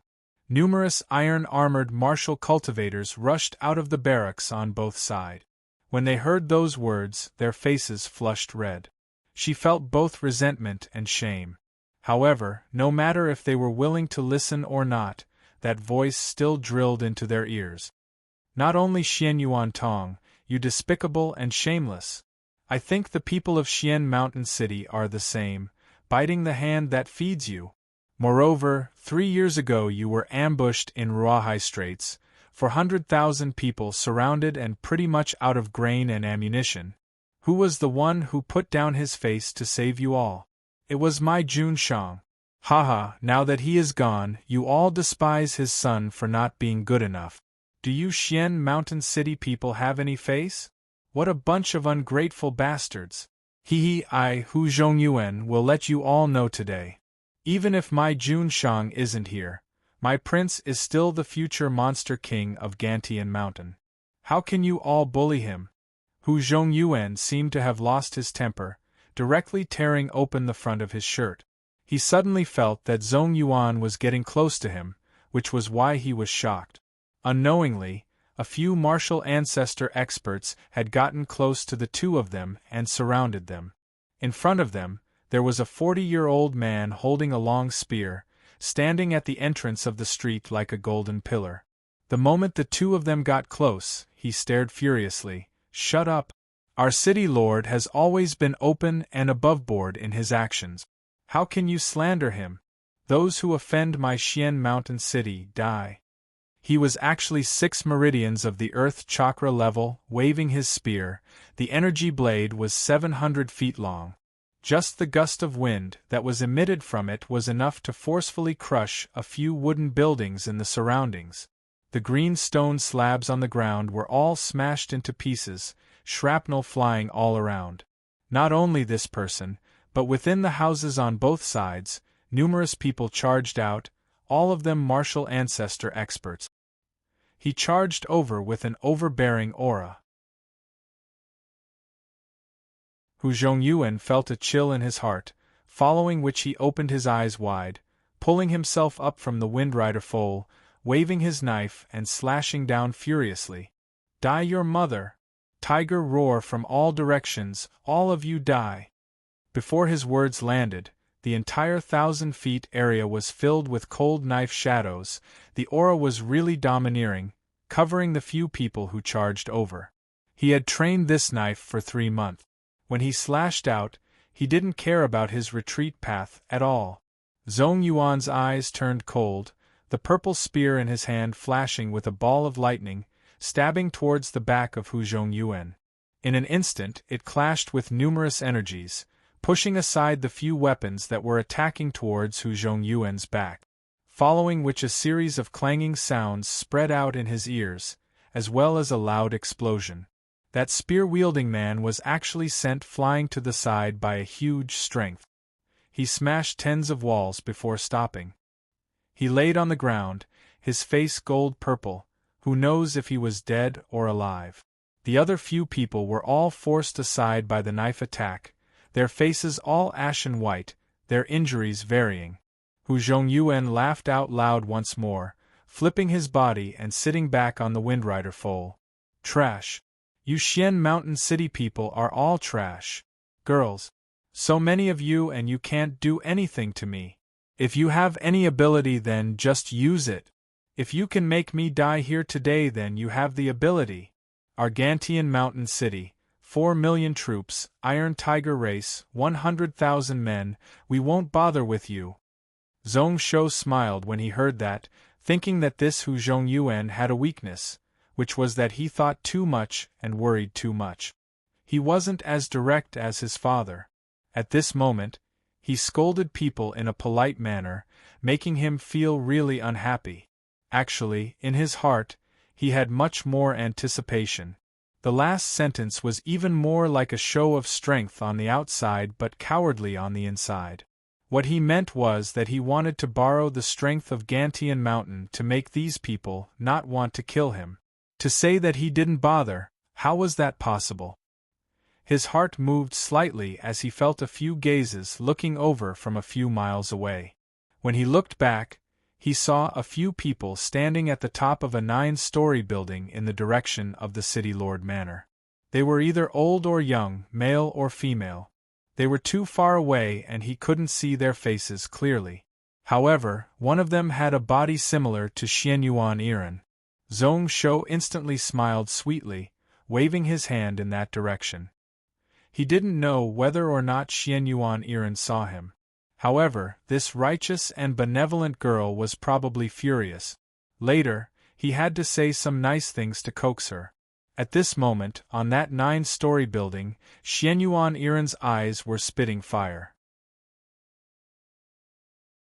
Zhong Shou thought that she didn't see it, but actually, with the help of spells, she could see the situation tens of miles away clearly. However, in her heart, she really wanted to kick Zhong Shou's face. Thinking to herself, you said that you wanted to meet your father-in-law to settle the marriage, and this is how you meet? Is my father someone you can scold? However, when she saw Zhong Shou's smile, her lips couldn't help but curl up. Who knew that this Prince Zhong Shou would have such decisiveness? An exclamation suddenly sounded out on this tall building. Xianyuan Iran looked over in shock, only to see that the person who spoke was a man in a brocade robe. He was around 40, around the same age as her father. His face was squarish, carrying 2 mandarin duck long knives on his back. His face was filled with surprise. She knew that this person was her father's right-hand man, one of the only 6 Xuanwu venerables in Xian Mountain City. His name was Tan Tao. Xianyuan Iran's ears couldn't help but prick up, wanting to hear what this person had to say. After Tan Tao praised, he frowned again. The current situation is a little problematic. City Lord Xianyuan was originally hesitant about this marriage. With these few people causing trouble, he would be unable to make up his mind and might even agree to the marriage. If he was angry and wanted to vent it, then that's okay. However, if he did it on purpose, then his schemes are really deep. This prince might not be able to cultivate, but he isn't a fool. Lysina wasn't willing to listen, rubbing the handkerchief in her hand. If he can't cultivate, then what's the use of being smart? If others want to kill him, a death warrior is enough. Do you want my Iran to be a widow? Tan Tao, those few fellows are so arrogant in our Xian Mountain City, and insulted my husband. Can you just sit there and do nothing? Why don't you attack and kill them on the spot? That Zhong Shou has too much to do with it, but killing those 2 is fine. Madam, we can't kill them. Tan Tao didn't hesitate and shook his head. Although Xian Mountain City is strong and has Pill Fountain sect to rely on.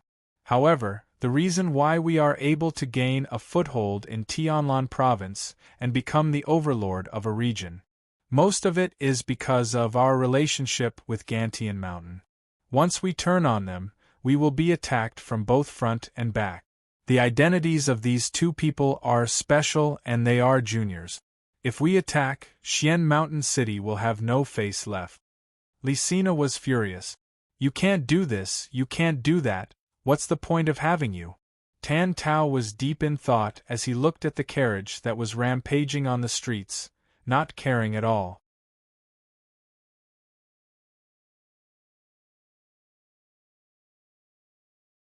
Chapter 180.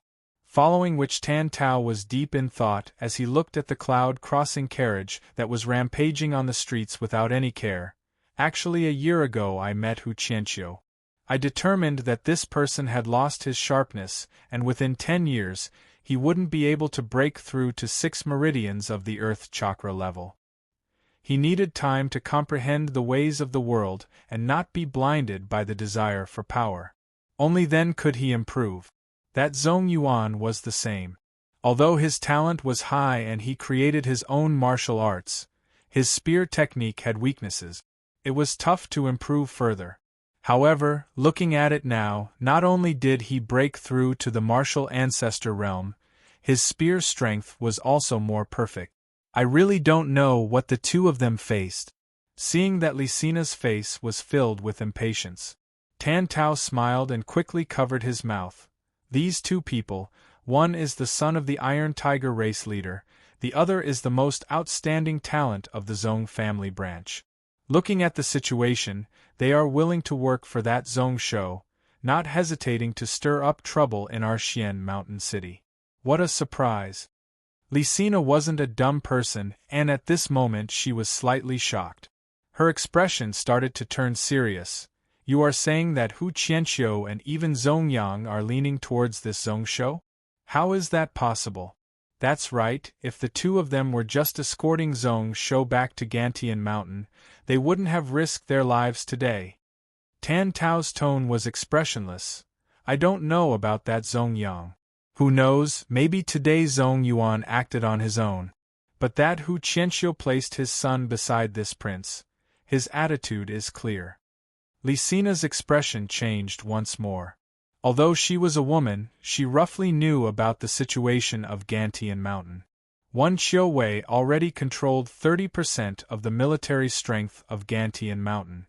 If one added in the Iron Tiger race, it would be enough to settle the situation, causing half of the powers in Gantian Mountain City to lean towards Zhongshou.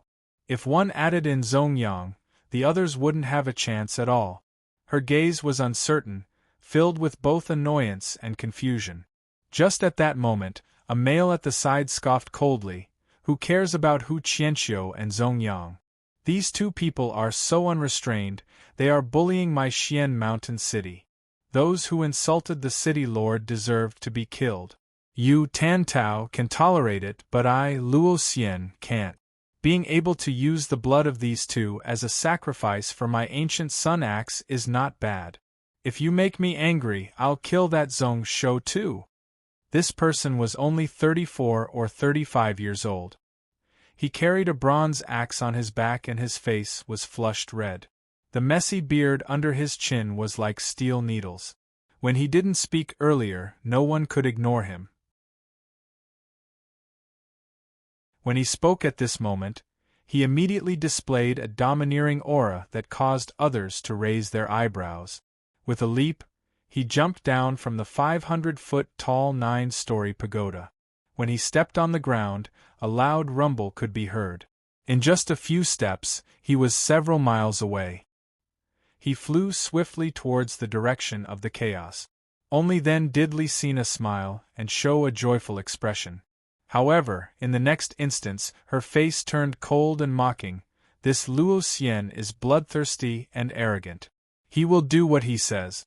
Since he said that, he definitely won't show mercy and let go of the lives of Hu Zhongyuan and Zhongshou. Why didn't General Tan persuade him just now? There's no need. The lives of these two aren't in Luo Xian's hands but in the city lord's." Tan Tao shook his head, not bothering at all. Following which his tone changed. The city lord's wife might have misunderstood something.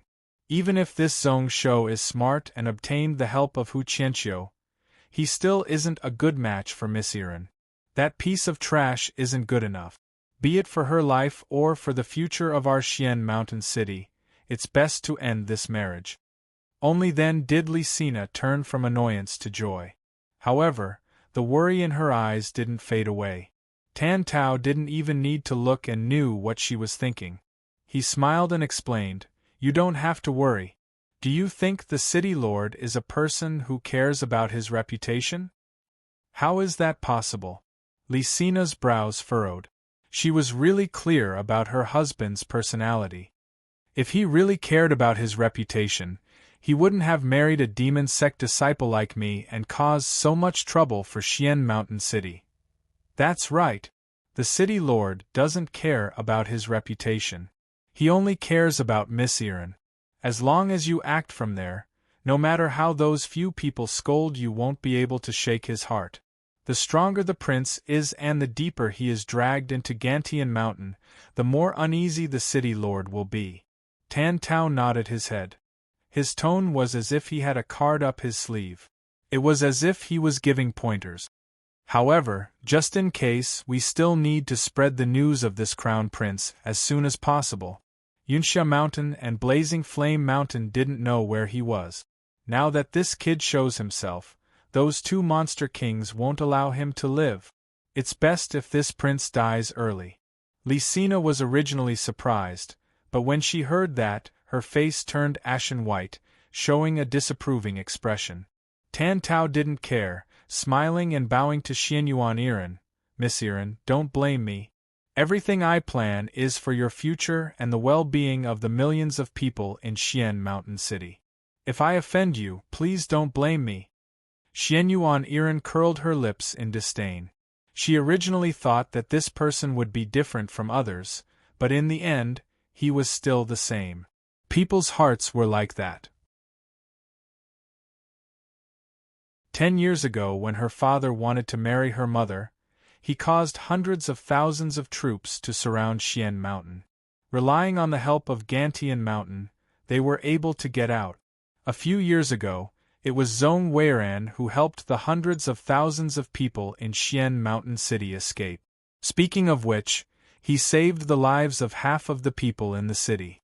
However, when that Gantian Mountain monster king died for just a few months, not only did her mother forget about him saving her, but even people like Tan Tao wanted to kill Zhong Shou.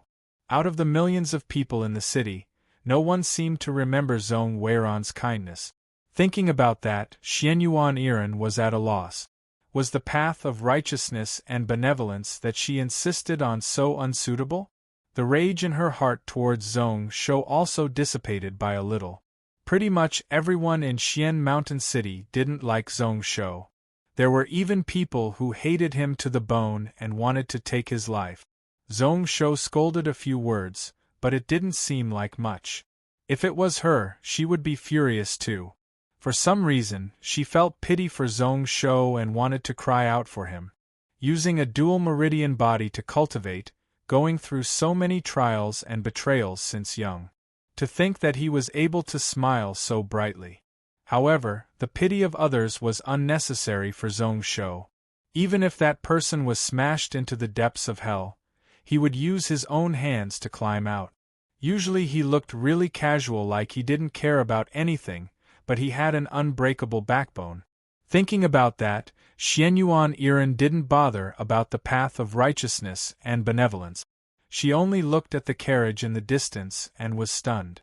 On the long street, it was filled with the sounds of killing. Hu Zhongyuan and Zhong Yuan, one in front and one behind, galloped on the hundreds of feet wide street. The carriage that Zhong Shou sat on followed closely behind. Although the speed of the group was swift, they didn't stop at all. However, on the streets, dense amounts of armored soldiers had started to appear. However, they weren't able to form up. Under Hu Zhongyuan's Tiger King knife, they weren't able to hold on for even a moment. Their forward momentum was like a piece of rotten bamboo.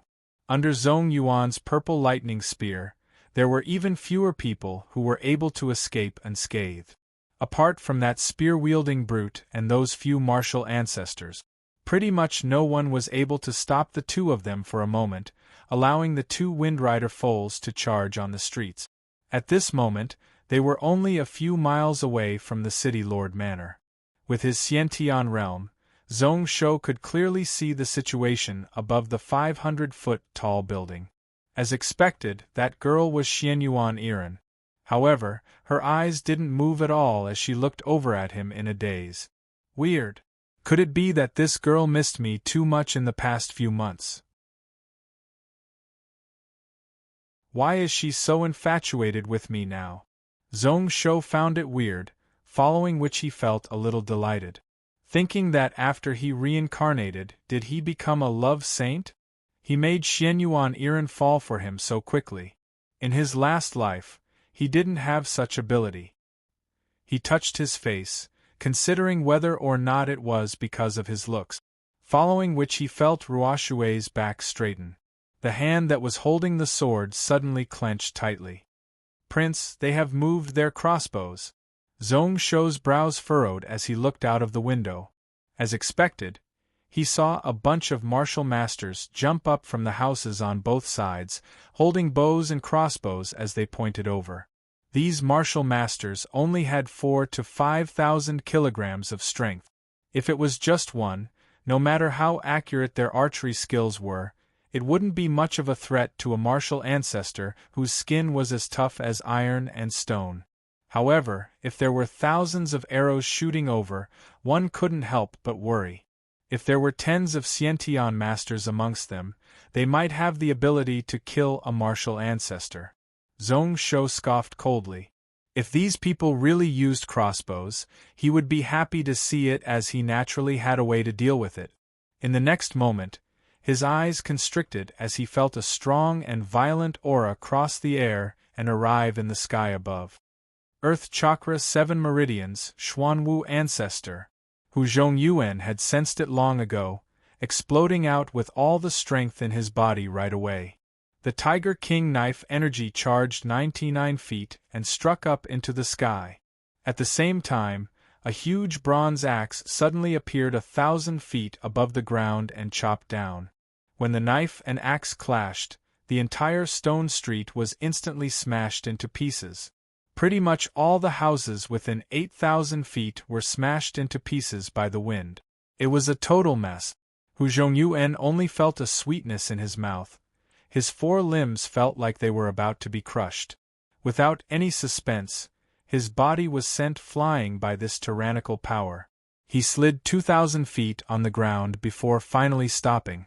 Just as his energy was in a mess and he was unable to use any strength, that giant axe shadow only paused for a moment before it chased after him. The huge axe energy seemed like it was about to smash him into pieces. Hu Zhongyuan's eyes opened wide in rage, wanting to get up and fight once more. However, numerous wounds appeared all over his body. The energy that he had just gathered up also dissipated. His heart instantly sank to the bottom of the valley. He couldn't help but laugh bitterly. He most probably didn't have a chance today. Just now, he was really crazy. Why did he listen to the prince's advice and not show mercy at all and charge in without any care for his life? The Iron Tiger race had such a problem. Once their blood boiled, they would forget everything. Their brains were muddled. They were dead this time. To be continued.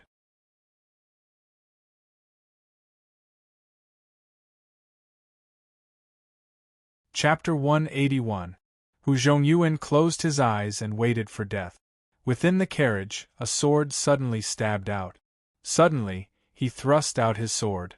When the sword light flashed out, it was not only soundless, but also seemingly transparent. However, it didn't save Hu Zhongyuan, directly stabbing towards where the axe came from. Only to hear a low scoff in the air, the sky full of axe light instantly retracted. It turned and slashed towards the direction of the carriage. The sword and axe crossed in midair, but they didn't collide. With a light cracking sound, they separated. A graceful figure suddenly appeared on the cloud-crossing carriage. 1,000 feet away, a 40-year-old middle-aged man appeared. He held an ancient copper axe. His face was really ugly. At this moment, he was furious. A speck of blood appeared on his chest and gradually dyed his clothes red. Ruoshui was on the carriage, holding a long sword. She looked forwards expressionlessly. There was no expression on her face at all. Her aura was as soft as water, just like her sword. It was totally different from the person holding the axe. Although she was naturally seductive, when she was quiet, she didn't have any sense of presence. If it wasn't for her being at the center of everyone's attention, she would have been ignored. Luo Xian's expression was uncertain. Looking at the sword in her hand that was close to transparent under the sunlight, he was filled with fear. Killing intent flashed in his eyes. Just as the violent energy was getting thicker and thicker, suddenly, the door of the cloud-crossing carriage was opened. Zhong Shou yawned, looking like he hadn't woken up yet as he walked down from the carriage. What is going on? Why is it so noisy? Looking around, Zhong Shou rubbed his eyes. His expression was one of shock, following which he raged. What is going on? Hu Zhongyuan, didn't I tell you to wait outside the city gates? Why are you fighting with Xian Mountain City? Who attacked first? This is my future Yu family. How can I offend them? The two of you are really unreasonable. Why aren't you apologizing? Luo Xian was so furious that he wanted to spit out blood. Just now, this kid was looking on with interest. Now in front of so many people, he acted like he had just woken up. How could there be such a shameless person in this world? Just as he was furious, the ancient sun axe in his hand giving off an energy glow once more. Zhong Shou's face turned cold, looking over coldly. You are Luo Xian of Xian Mountain City? Although my two servants are in the wrong, you just need to punish them. Why do you need to be so heavy-handed?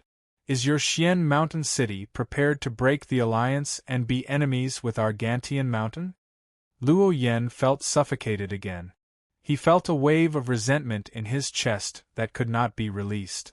Just as he was about to go all out to kill this Gantian mountain prince, a shout spread out from the distance. Stop! A man dressed in black armor suddenly broke through the layers of armored soldiers in front of him. He was riding a colt that had 3 horns on its head, and was almost twice the size of the Windrider foal. His face was handsome, his lips red. Who knew how old he was, only that he was around 30. His hands were empty as he galloped in front of the carriage. Be it Ruoshui or Hu Zhongyuan, he didn't care about them at all. Just as the many Xian Mountain City martial cultivators were surprised, this person got off the horse and bowed. Xian Mountain City Zhu Junho greets the prince. In the past, your father once saved my life. Zhu Junho has always been grateful to him. Zhong Shou was startled, thinking to himself that this Xian Mountain City actually had someone who knew how to be polite and grateful. How rare. Seeing that person stand up, his expression turned cold. Since my Xian Mountain City and Gantian Mountain formed an alliance, we went all out.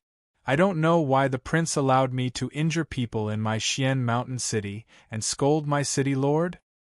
So you also know that our 2 families are allies? Zhong Shou scoffed, turning towards Hu Zhongyuan, who had climbed up, and asked, Zhongyuan, just now how long did we wait outside? Hu Zhongyuan was in so much pain that he grimaced. When he heard that, he was pumped up, putting out 4 fingers. 8 hours from morning till night we waited for 8 hours. So it was only 8 hours, no wonder I didn't sleep enough. So sleepy. Zhong Shou yawned once more, his eyes filled with sleepiness. This is how Xian Mountain City treats their guests?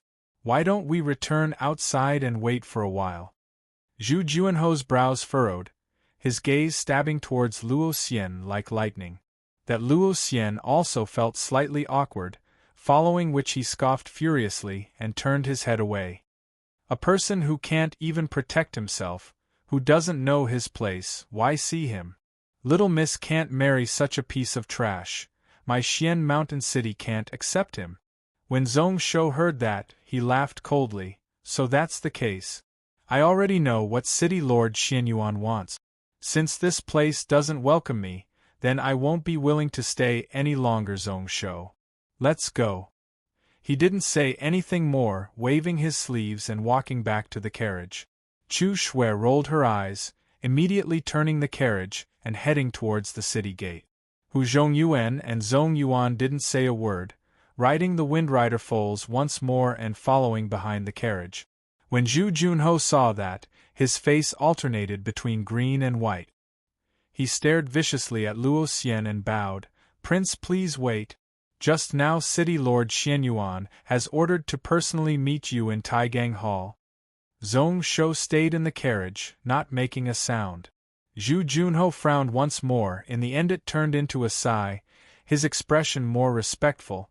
My Xian Mountain City will give you an explanation for today's matter. Luo Xian was furious. Just as he was about to speak, he felt that Zhu Junho's cold eyes were still looking over here. His heart turned cold, unable to say anything more. The so-called Taigang Hall wasn't within Xian Mountain City, but on Xian Mountain behind the city. The so-called Xian Mountain was 2,400 feet high, reaching into the clouds. Other than the side facing the Xian Mountain, the other sides were all huge rocks that were comparable to fine steel. The walls were thousands of feet tall. The mountain was majestic, becoming the natural city wall of Xian Mountain City. As long as 10,000 people defended, it couldn't be broken. Even on the side towards Xian Mountain City, it was extremely steep. Luckily, there was a winding mountain path that led to the peak. The cloud-crossing carriage pretty much traveled on all terrain, barely being able to pass through here. Chu Shui didn't need to drive and was changed back by Zhong Yuan. At this moment she was beside Zhong Shou, blinking curiously. Young master, we caused such a ruckus and nothing happened at all.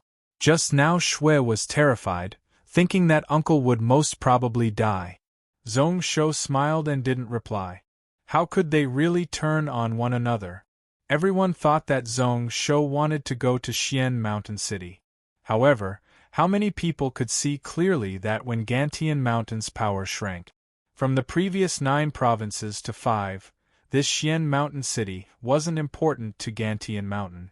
Zhong Weiran had the heart to swallow the world, which was why he set up a trap here, using Xian Mountain City as the east barrier. He could attack the west without any worries. However, now that he died, whether or not Gantian Mountain could protect itself was a problem.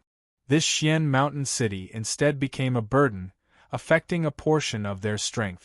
However, Zhong Shou was a person with no ambition. If it wasn't for Xianyuan Iran, he wouldn't bother about the life and death of the people in the city. He could just suck up to Pill Fountain Sect and Mysterious Cloud Spirit Sect. Let's see if these sects could protect this city.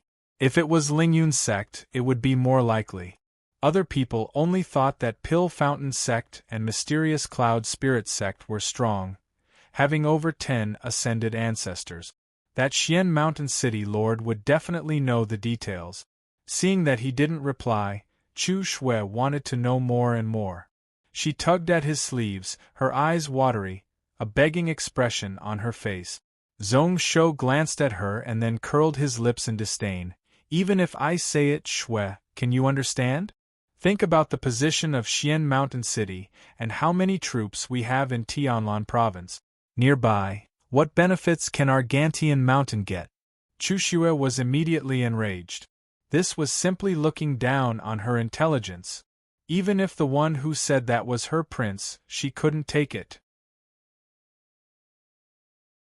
Suppressing the urge to punch Zhong Shou's head, Chu Shui sat down with a solemn face and was prepared to enter deep thought. This time she had to think clearly so that this fellow wouldn't dare to underestimate her. However, moments later, her eyes were getting more and more confused. Position? Troops? Benefits? Why was it getting more and more complicated? On the contrary, Ruoshui, who laid back on the soft bed, was deep in thought. Zhong Shou didn't bother about Chu Shui, looking out of the window. Who knows if he was worried that they would cause trouble once more.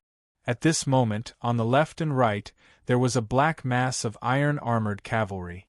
Dozens of Xiantian experts were protecting these 2 places, amongst which there were 4 martial ancestor experts. They were both vigilant and resentful. From time to time, they would look over in his direction. Zhong Shou didn't care at all, acting like nothing had happened as he waved his hand towards Zhu Junho. The latter was startled. After hesitating slightly, he rode his horse to the side of the window. After bowing, he said warily, "What matter does the prince have for me?" Zhong Shou sized this person up and down like he was deeply in love. Only when Zhu Junho started to feel terrified did he smile. Why doesn't uncle live in the city and instead on the mountain? What kind of place is that Taigang Hall? Zhu Junho instantly calmed down. However, he hesitated for a moment before replying, "It's okay to tell the prince about this matter. The city lord has stopped caring about city matters in recent years and has been focusing on the martial path.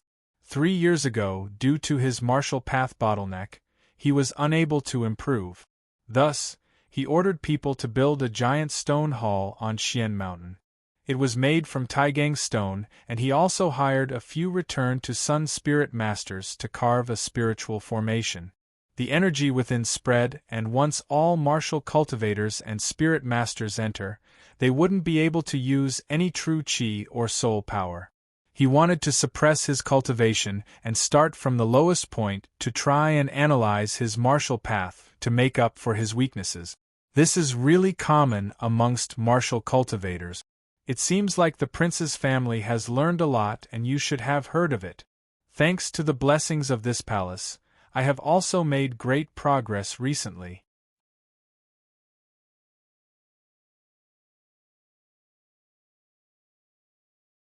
Chapter 182. Zhong Shou was enlightened. Naturally, he had heard of such a method before. Many martial masters would choose such a method when breaking through to the ascended ancestor realm. However, an entire stone palace made of Taigang rock was truly extravagant. It was all made of Taigang rock. No wonder it was called the Taigang Hall, such a direct name. Just the purchase of these rocks alone cost a fortune. The grade 4 mined stones used every year would be no less than a few hundred. Actually, in his last life, before he broke through to the ascended realm in real life, he did something similar. However, at that time, he didn't need to spend so much effort. He could directly create a few Smurfs in God Emperor to kill and challenge people. At that time, it was a bloody storm, killing people like flies. Although he didn't truly kill people, his sword was proven in actual battle. True sword techniques, however, suppressing true qi. Didn't that mean that even a 9-meridian Xuanwu ancestor wouldn't be much stronger than him? Why did he suddenly have such a bad feeling? This Zhu Junho was a really careful person. Apart from talking about the Taigang Hall matter, no matter what Zhong Shou asked, he would say that he didn't know, keeping his mouth shut. In the end, Zhong Shou felt that it was boring and gave up on the idea of getting information from this person. When they reached the peak of the mountain, they used a full hour. Zhong Shou looked out of the window, only to see that this place had been leveled, forming 100,000 feet wide platform. At the edges of the platform were many crossbow carriages. They were all tens of feet wide, and the strings were made of beast tendons mixed with iron. There were a total of 400 of them, protecting the entire Xian mountain city, making one's scalp go numb. In the center of this place there was a giant stone hall. It was 100 feet tall and 1,000 feet wide. It was all made of red Taigang rock. The moment Zhong Shou got close, he felt that the internal energy in his body was being suppressed. When Zhong Shou came down from the carriage, he saw a bunch of people waiting at the bottom of the stone step. Not only was Xianyuan Iren there was also a middle-aged lady and a man in his 40s wearing a brocade robe and carrying a mandarin duck blade. There was also a young man who was standing on the stairs and looking down at him coldly. Other than the latter, the two people in front of him were standing on top of the tall building, so he had seen them before. Especially this noblewoman, he had some impression of her. As for the other one, it should be the other black tortoise ancestor of Xian Mountain City, Tan Tao. Before he came here, Hu Zhongyuan had mentioned it to him.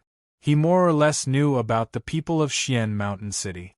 Zhong Shou's expression immediately turned solemn.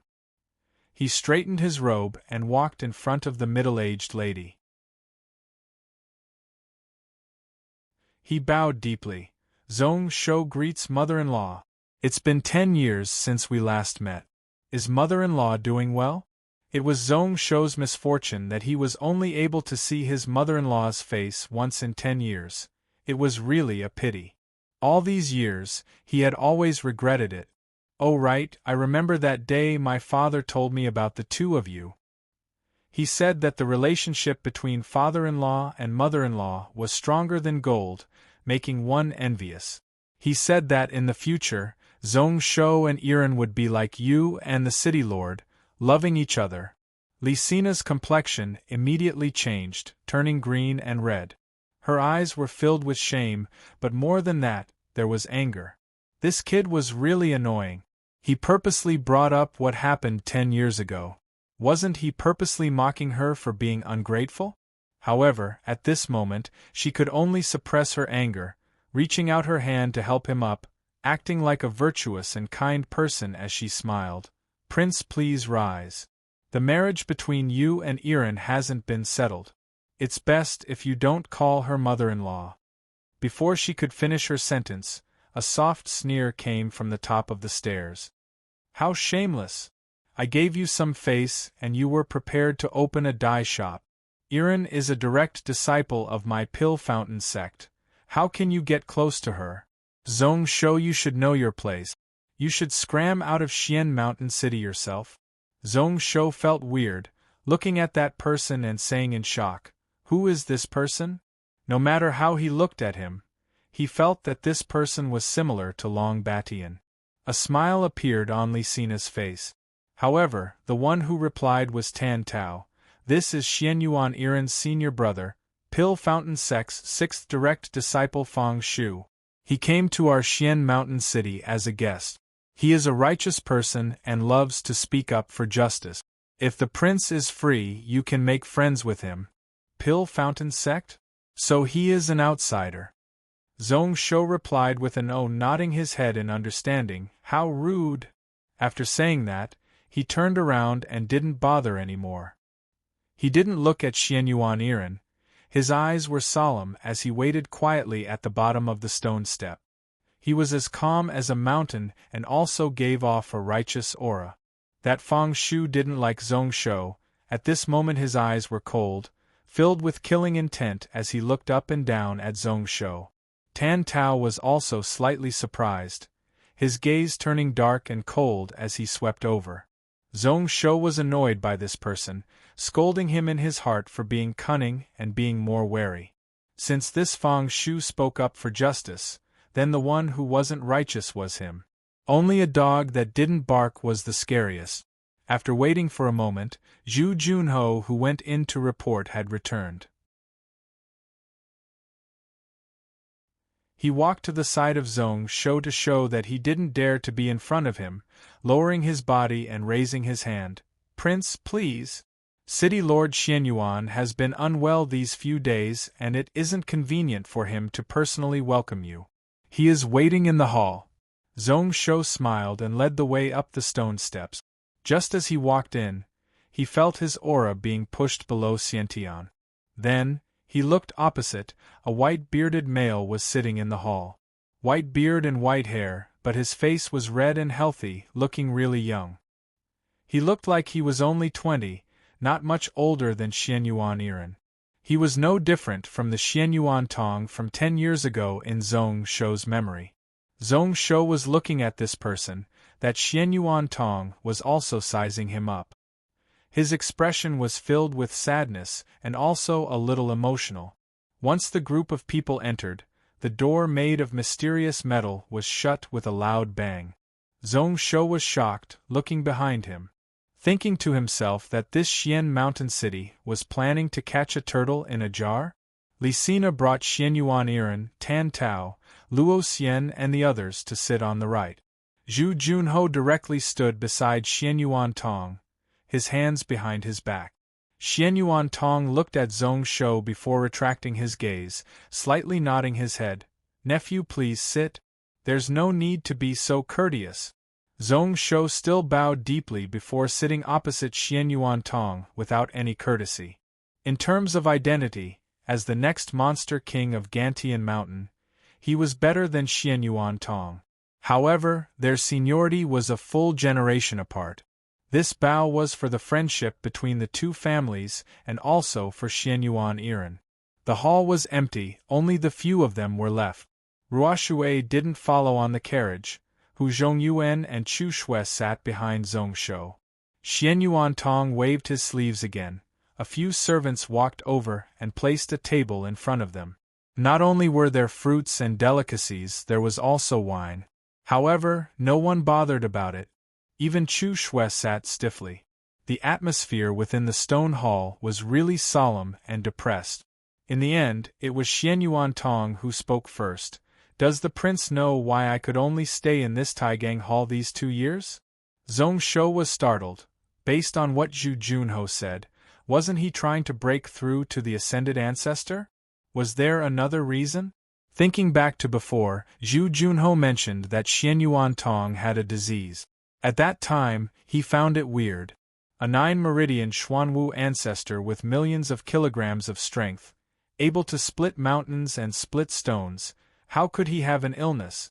At that time, he thought that the city lord was purposely acting cold and unhappy. Now listening to his words, did he really have some problems? Since it was to rethink my martial path and investigate my foundations, it was also because I was too anxious to cultivate and had some problems. I could only use this Taigang Hall to suppress my meridians and slowly plan. Without waiting for him to reply, Xianyuan Tong had already opened his mouth to explain. Then, he asked once more, Then does the prince know that my brother Weiran might not be dead? The moment he said that, the entire hall was in an uproar. Not only were Li Sina and Tan Tao shocked, but even Zhong Yuan and Hu Zhongyuan all stood up, their eyes filled with shock. This time Zhong Shou was totally stunned. Coming to this era, this was the first time someone told him that Zhong Weiran might still be alive. Thinking about it slightly, Zhong Shou's back was even straighter, sitting upright, his eyes looking straight at Xian Yuan Tong. Does the city lord know the details? Are you willing to tell me? Xian Yuan Tong smiled, filling the wine cup in front of him and raising it towards Zhong Shou. Zhong Shou was helpless and could only drink it. He only felt that this wine was really strong and strong. The moment he drank it, he felt dizzy from the rush. However, he didn't care. As a martial artist, drinking this bit of wine wasn't much. Later on, he would use true qi to force it out. Only to hear Xian Yuan Tong say expressionlessly, "I don't know the details." However, although that Oblivion Cloud Ocean is a death place, it is only to us Earth Chakra cultivators. If one was above the Ascended Realm, they might not die. Samuraim's eyes constricted, forgetting to expel the wine. City Lord means that my father is already an ascended ancestor? The prince knows so little. Xian Yuan Tong shook his head and drank another cup. Actually, Brother Weiran had already ascended to the ascended ancestor 6 years ago. Until half a year ago, he couldn't hide it anymore and was found by a few hidden sections. He had no choice but to hide in the Oblivion Cloud Ocean. That place is a death place to us, but in his eyes, it might be a path to life.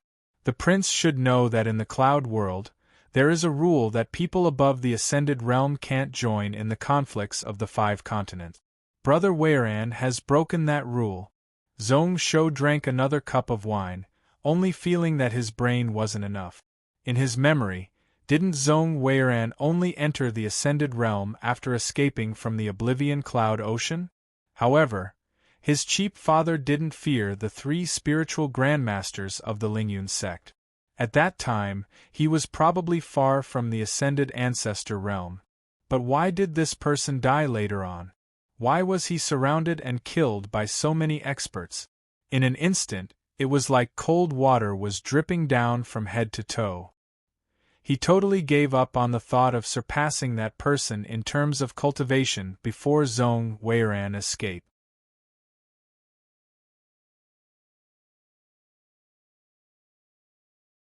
Chapter 183. Your father and I are really close, which is why I know some things about him. Not only did he deal with your Sky Fox 8-tail royal race Shui family, these few years he has fought everywhere and wiped out many chess pieces of hidden sections. He has enemies all over and was just waiting for Brother Weiran to step into the Ascended Ancestor realm. The reason why I was in a rush to break through was to help him. Unfortunately, I failed at the last minute. Every time Xian Yuan Tong said a sentence, he would raise his cup once. It caused Zhong Shou to have no choice but to drink too.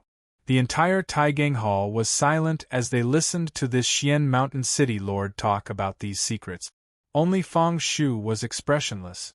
With his identity as a direct disciple of the Pill Fountain sect, he had heard about these matters long ago.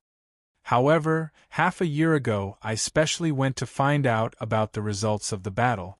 Which is why I know that although Brother Weiran was heavily injured and forced into the Oblivion Cloud Ocean by many ascended ancestors. However, no one was able to confirm whether he was dead or alive. Naturally, no one could prove that he was still alive. Since the situation is like that, I can only wait until I break through to the Ascended Realm and personally head over to the Cloud Ocean to investigate. Don't blame me for not helping you. It's okay if I don't interfere in the Gantian Mountain matter. If I help you now, not only will my Xian Mountain City be in danger of collapsing, but I will also cause you to die. As he said that, Xian Yuan Tong's eyes suddenly constricted. His knife-like gaze stared right at Zhong Shou. So Prince, you should know that I, Xian Yuan Tong, have never let things go cold. I don't care what other people think, but I don't want you to misunderstand. Those few words were really powerful, causing the hall to reverberate. However, Zhong Shou's expression didn't change, and he was really calm. Xian Yuantong was slightly shocked.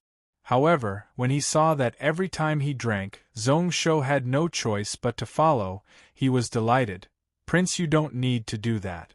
Due to the weakness of my cultivation method, I have no choice but to drink this medicinal wine to suppress it. You can do whatever you want. Zhong Shou instantly cursed out, why didn't you say that earlier? At this time, he was already slightly drunk and his head was a little dizzy. Without hesitation, he immediately activated his real qi and began to force the wine out of his body. However, when Zhong Shou circulated the world-shaking true energy, his expression suddenly changed. The moment the spiral energy came into contact with it, it increased its strength. First, the flames were ignited, and the wine helped the fire to grow stronger, causing it to shake violently. Even the other half of the water element true power couldn't suppress it. Then, there was another explosion of lightning, and the battle became even more chaotic. If that was all, he could still deal with it. But then, for some reason, various parts of his body started to show signs of instability. The unawakened human race bloodline actually started to stir, showing signs of suppressing the heavenly fox bloodline. Fortunately, his fleshly body was strong now. He hurriedly restrained his world-shaking true energy, allowing the wine to dissipate on its own. Then, he instinctively rotated his fire and water Zhen Qi at a high speed, creating a centrifugal repulsive force. Only then did he manage to stabilize himself. He felt really weird in his heart. He didn't think that his technique would have such a flaw. Who knows how this wine was brewed? It wasn't a celestial brew grade, but the wine was even stronger. In just a short moment, it had already started to flare up. Not only did his mind feel a little dizzy, even his Yuan spirit was a little unclear. Xian Yuantong didn't notice anything, his face turning dark. I, Xian Yuantong, can go all out for Brother Weiran and do anything. I can give up my life, but only Iran. I am unable to use her life to repay Brother Weiran. Do you understand the heart of a liquor? Lisina and the others were delighted when they heard that. Zhong Shou smiled to himself. If this Xian Yuantong didn't lie, he was a decent person. He was loyal to his brothers and loved his children. He liked him a lot. However, he couldn't give in to him for today's matter. Thinking about it seriously, Zhong Shou's expression turned expressionless. Uncle, telling me all this means that you are going to break your promise and cancel the marriage? Xian Yuantong was slightly disappointed, breaking out into a smile. It is my wishful thinking. If you are a few years older and have children and become a father, then maybe I can understand. However, whether or not to break this marriage, I haven't made up my mind. He looked at Zhong Shou. Is the one behind you the son of Hu Qianxiu? Earth Chakra 6 meridians, not bad. With this person beside you, it seems like brother who has made up his mind. Speaking of which, the Gantian Mountain Monster King position is most probably yours? Do you know that the more it is so, the more worried I am? Do you know that a few months ago I allowed Iran to search for you? Was it because I wanted her to bring you away from the Cloud Continent to avoid trouble? Since you left, why did you come back? Xian Yuan Iran was instantly moved, looking at Xian Yuantong in shock. It was obvious that she didn't expect it.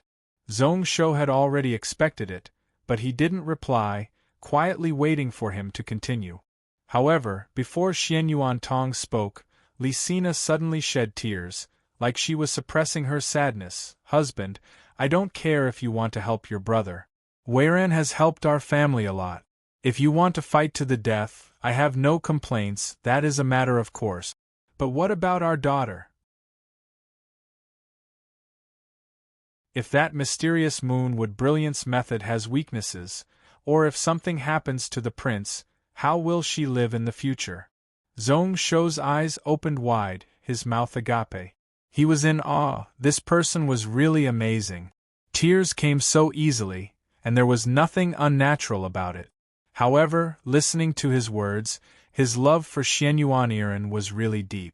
The one who spoke next was Tan Tao, his brows furrowed. City Lord Wife's words aren't appropriate.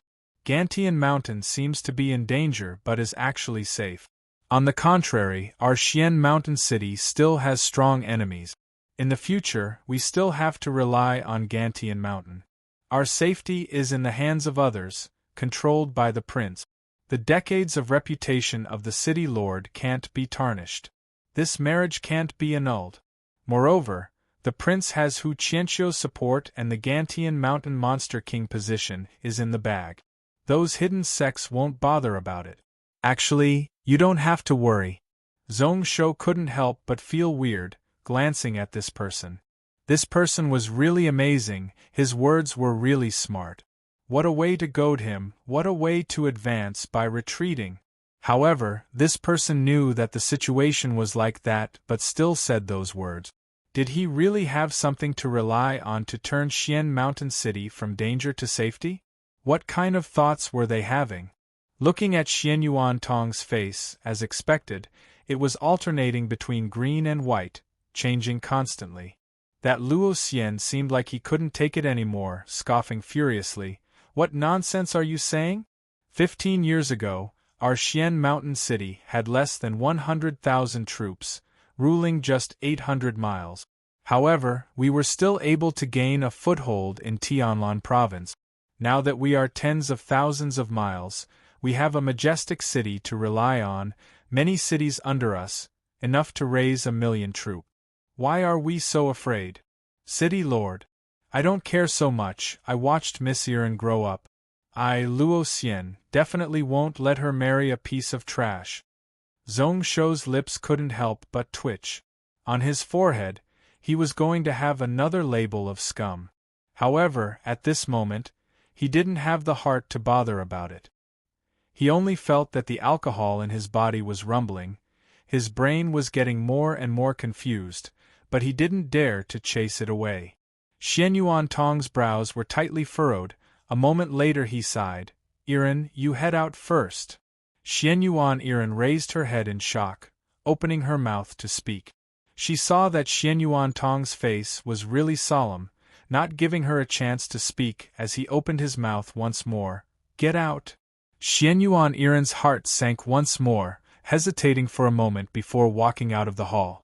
Before she left, she looked worriedly at Zhong Shou and the others, only to see that Zhong Shou's face was flushed red. She couldn't help but find it weird, but she didn't have time to think too much about it. 3 months ago when they broke up, Zhong Shou promised her that he would handle this matter properly. With his eloquence, he would definitely be able to change Xianyuan Tong's mind. Once Xianyuan Iren stepped out of the hall doors closed once more. Only then did Xianyuan Tong fill up the wine bottle in front of him, saying calmly, actually, this matter should have ended long ago. When the prince came, I was still hesitating, but now that I have seen the prince, I have made my decision. How about you give up on the marriage between you and Iren? Zhong Shou's mind couldn't think clearly anymore. Originally, he was prepared to speak, but who knows where the arrogant and eloquent Tao Tao had run to. His eyes were lost as he thought for half a day, but he still didn't get anything. He could only shake his head. No. Xianyuan Tong's brows furrowed slightly. Then what does the prince want for you to give up? I am in the wrong for this matter. No matter what requests you have, money, troops, as long as it is within my ability, I will go all out to get it for you. If you have made up your mind, I will go all out to help you ascend to the position of Gantian Mountain Monster King. Zhong Shou thought for half a day before speaking out once more. Xianyuan City Lord seems to only have Iren as a daughter, right? Everyone in the hall was startled. Just as they didn't know what he meant, Zhong Shou laughed. If I marry Iren, won't this Xian Mountain City be mine in the future? Anyways, I will definitely marry Iren. I like this daughter-in-law. At this moment, even the few people behind Zhong Shou had their mouths agape. After Hu Zhongyuan recovered from his shock, he immediately showed a look of respect. As expected of the crown prince, he really respected him. When Fang Shu heard that, he burst out laughing. "It is the first time I have seen such a shameless person like you. You have already said things to such an extent and are still so thick-skinned and shameless. To say that you are scum is not wrong." Li Sina was so furious that her face turned green. Luo Xian clenched his fists tightly, his joints cracking like he wanted to smash Zhong Shou into pieces. He suppressed his rage and laughed coldly. "My family's Miss Erin is a genius. She was chosen as a direct disciple by the Pill Fountain sect at 12. Her pill refining skills are said to be unparalleled in the same generation. Crown Prince, what virtue and ability do you have to ask yourself if you are worthy of her? Do you have the ability to protect her for the rest of her life? The city lord asking you is giving you face. Even if our Xian mountain city goes against this marriage, what can you do to me? Do you believe that I will destroy all of you here today?" "Shut up!" Xianyuan Tong hollered, causing Luo Xian to shut up. Following which his voice turned cold. "My subordinate's words are a little rough, but he is right about one thing. If I forcefully back out of this marriage, what can the prince do to me? Do that to you?" Zhong Shou was startled, following which he muttered softly, his eyes shining. For some reason, pieces of memories that were sealed up for a long time appeared in front of his eyes. Suddenly, an unsuppressible rage surged out from his chest. The unfairness, the grievances that he had forgotten for a long time suddenly appeared and rumbled in his mind. He didn't think much as Zhong Shou pulled out his sword. His eyes opened wide, his eyes read, "If you want to break the marriage, then I will beat you up." You're tuning in to the Phoenix Knights YouTube channel. Don't forget to subscribe and join us on this journey to catch the most captivating stories.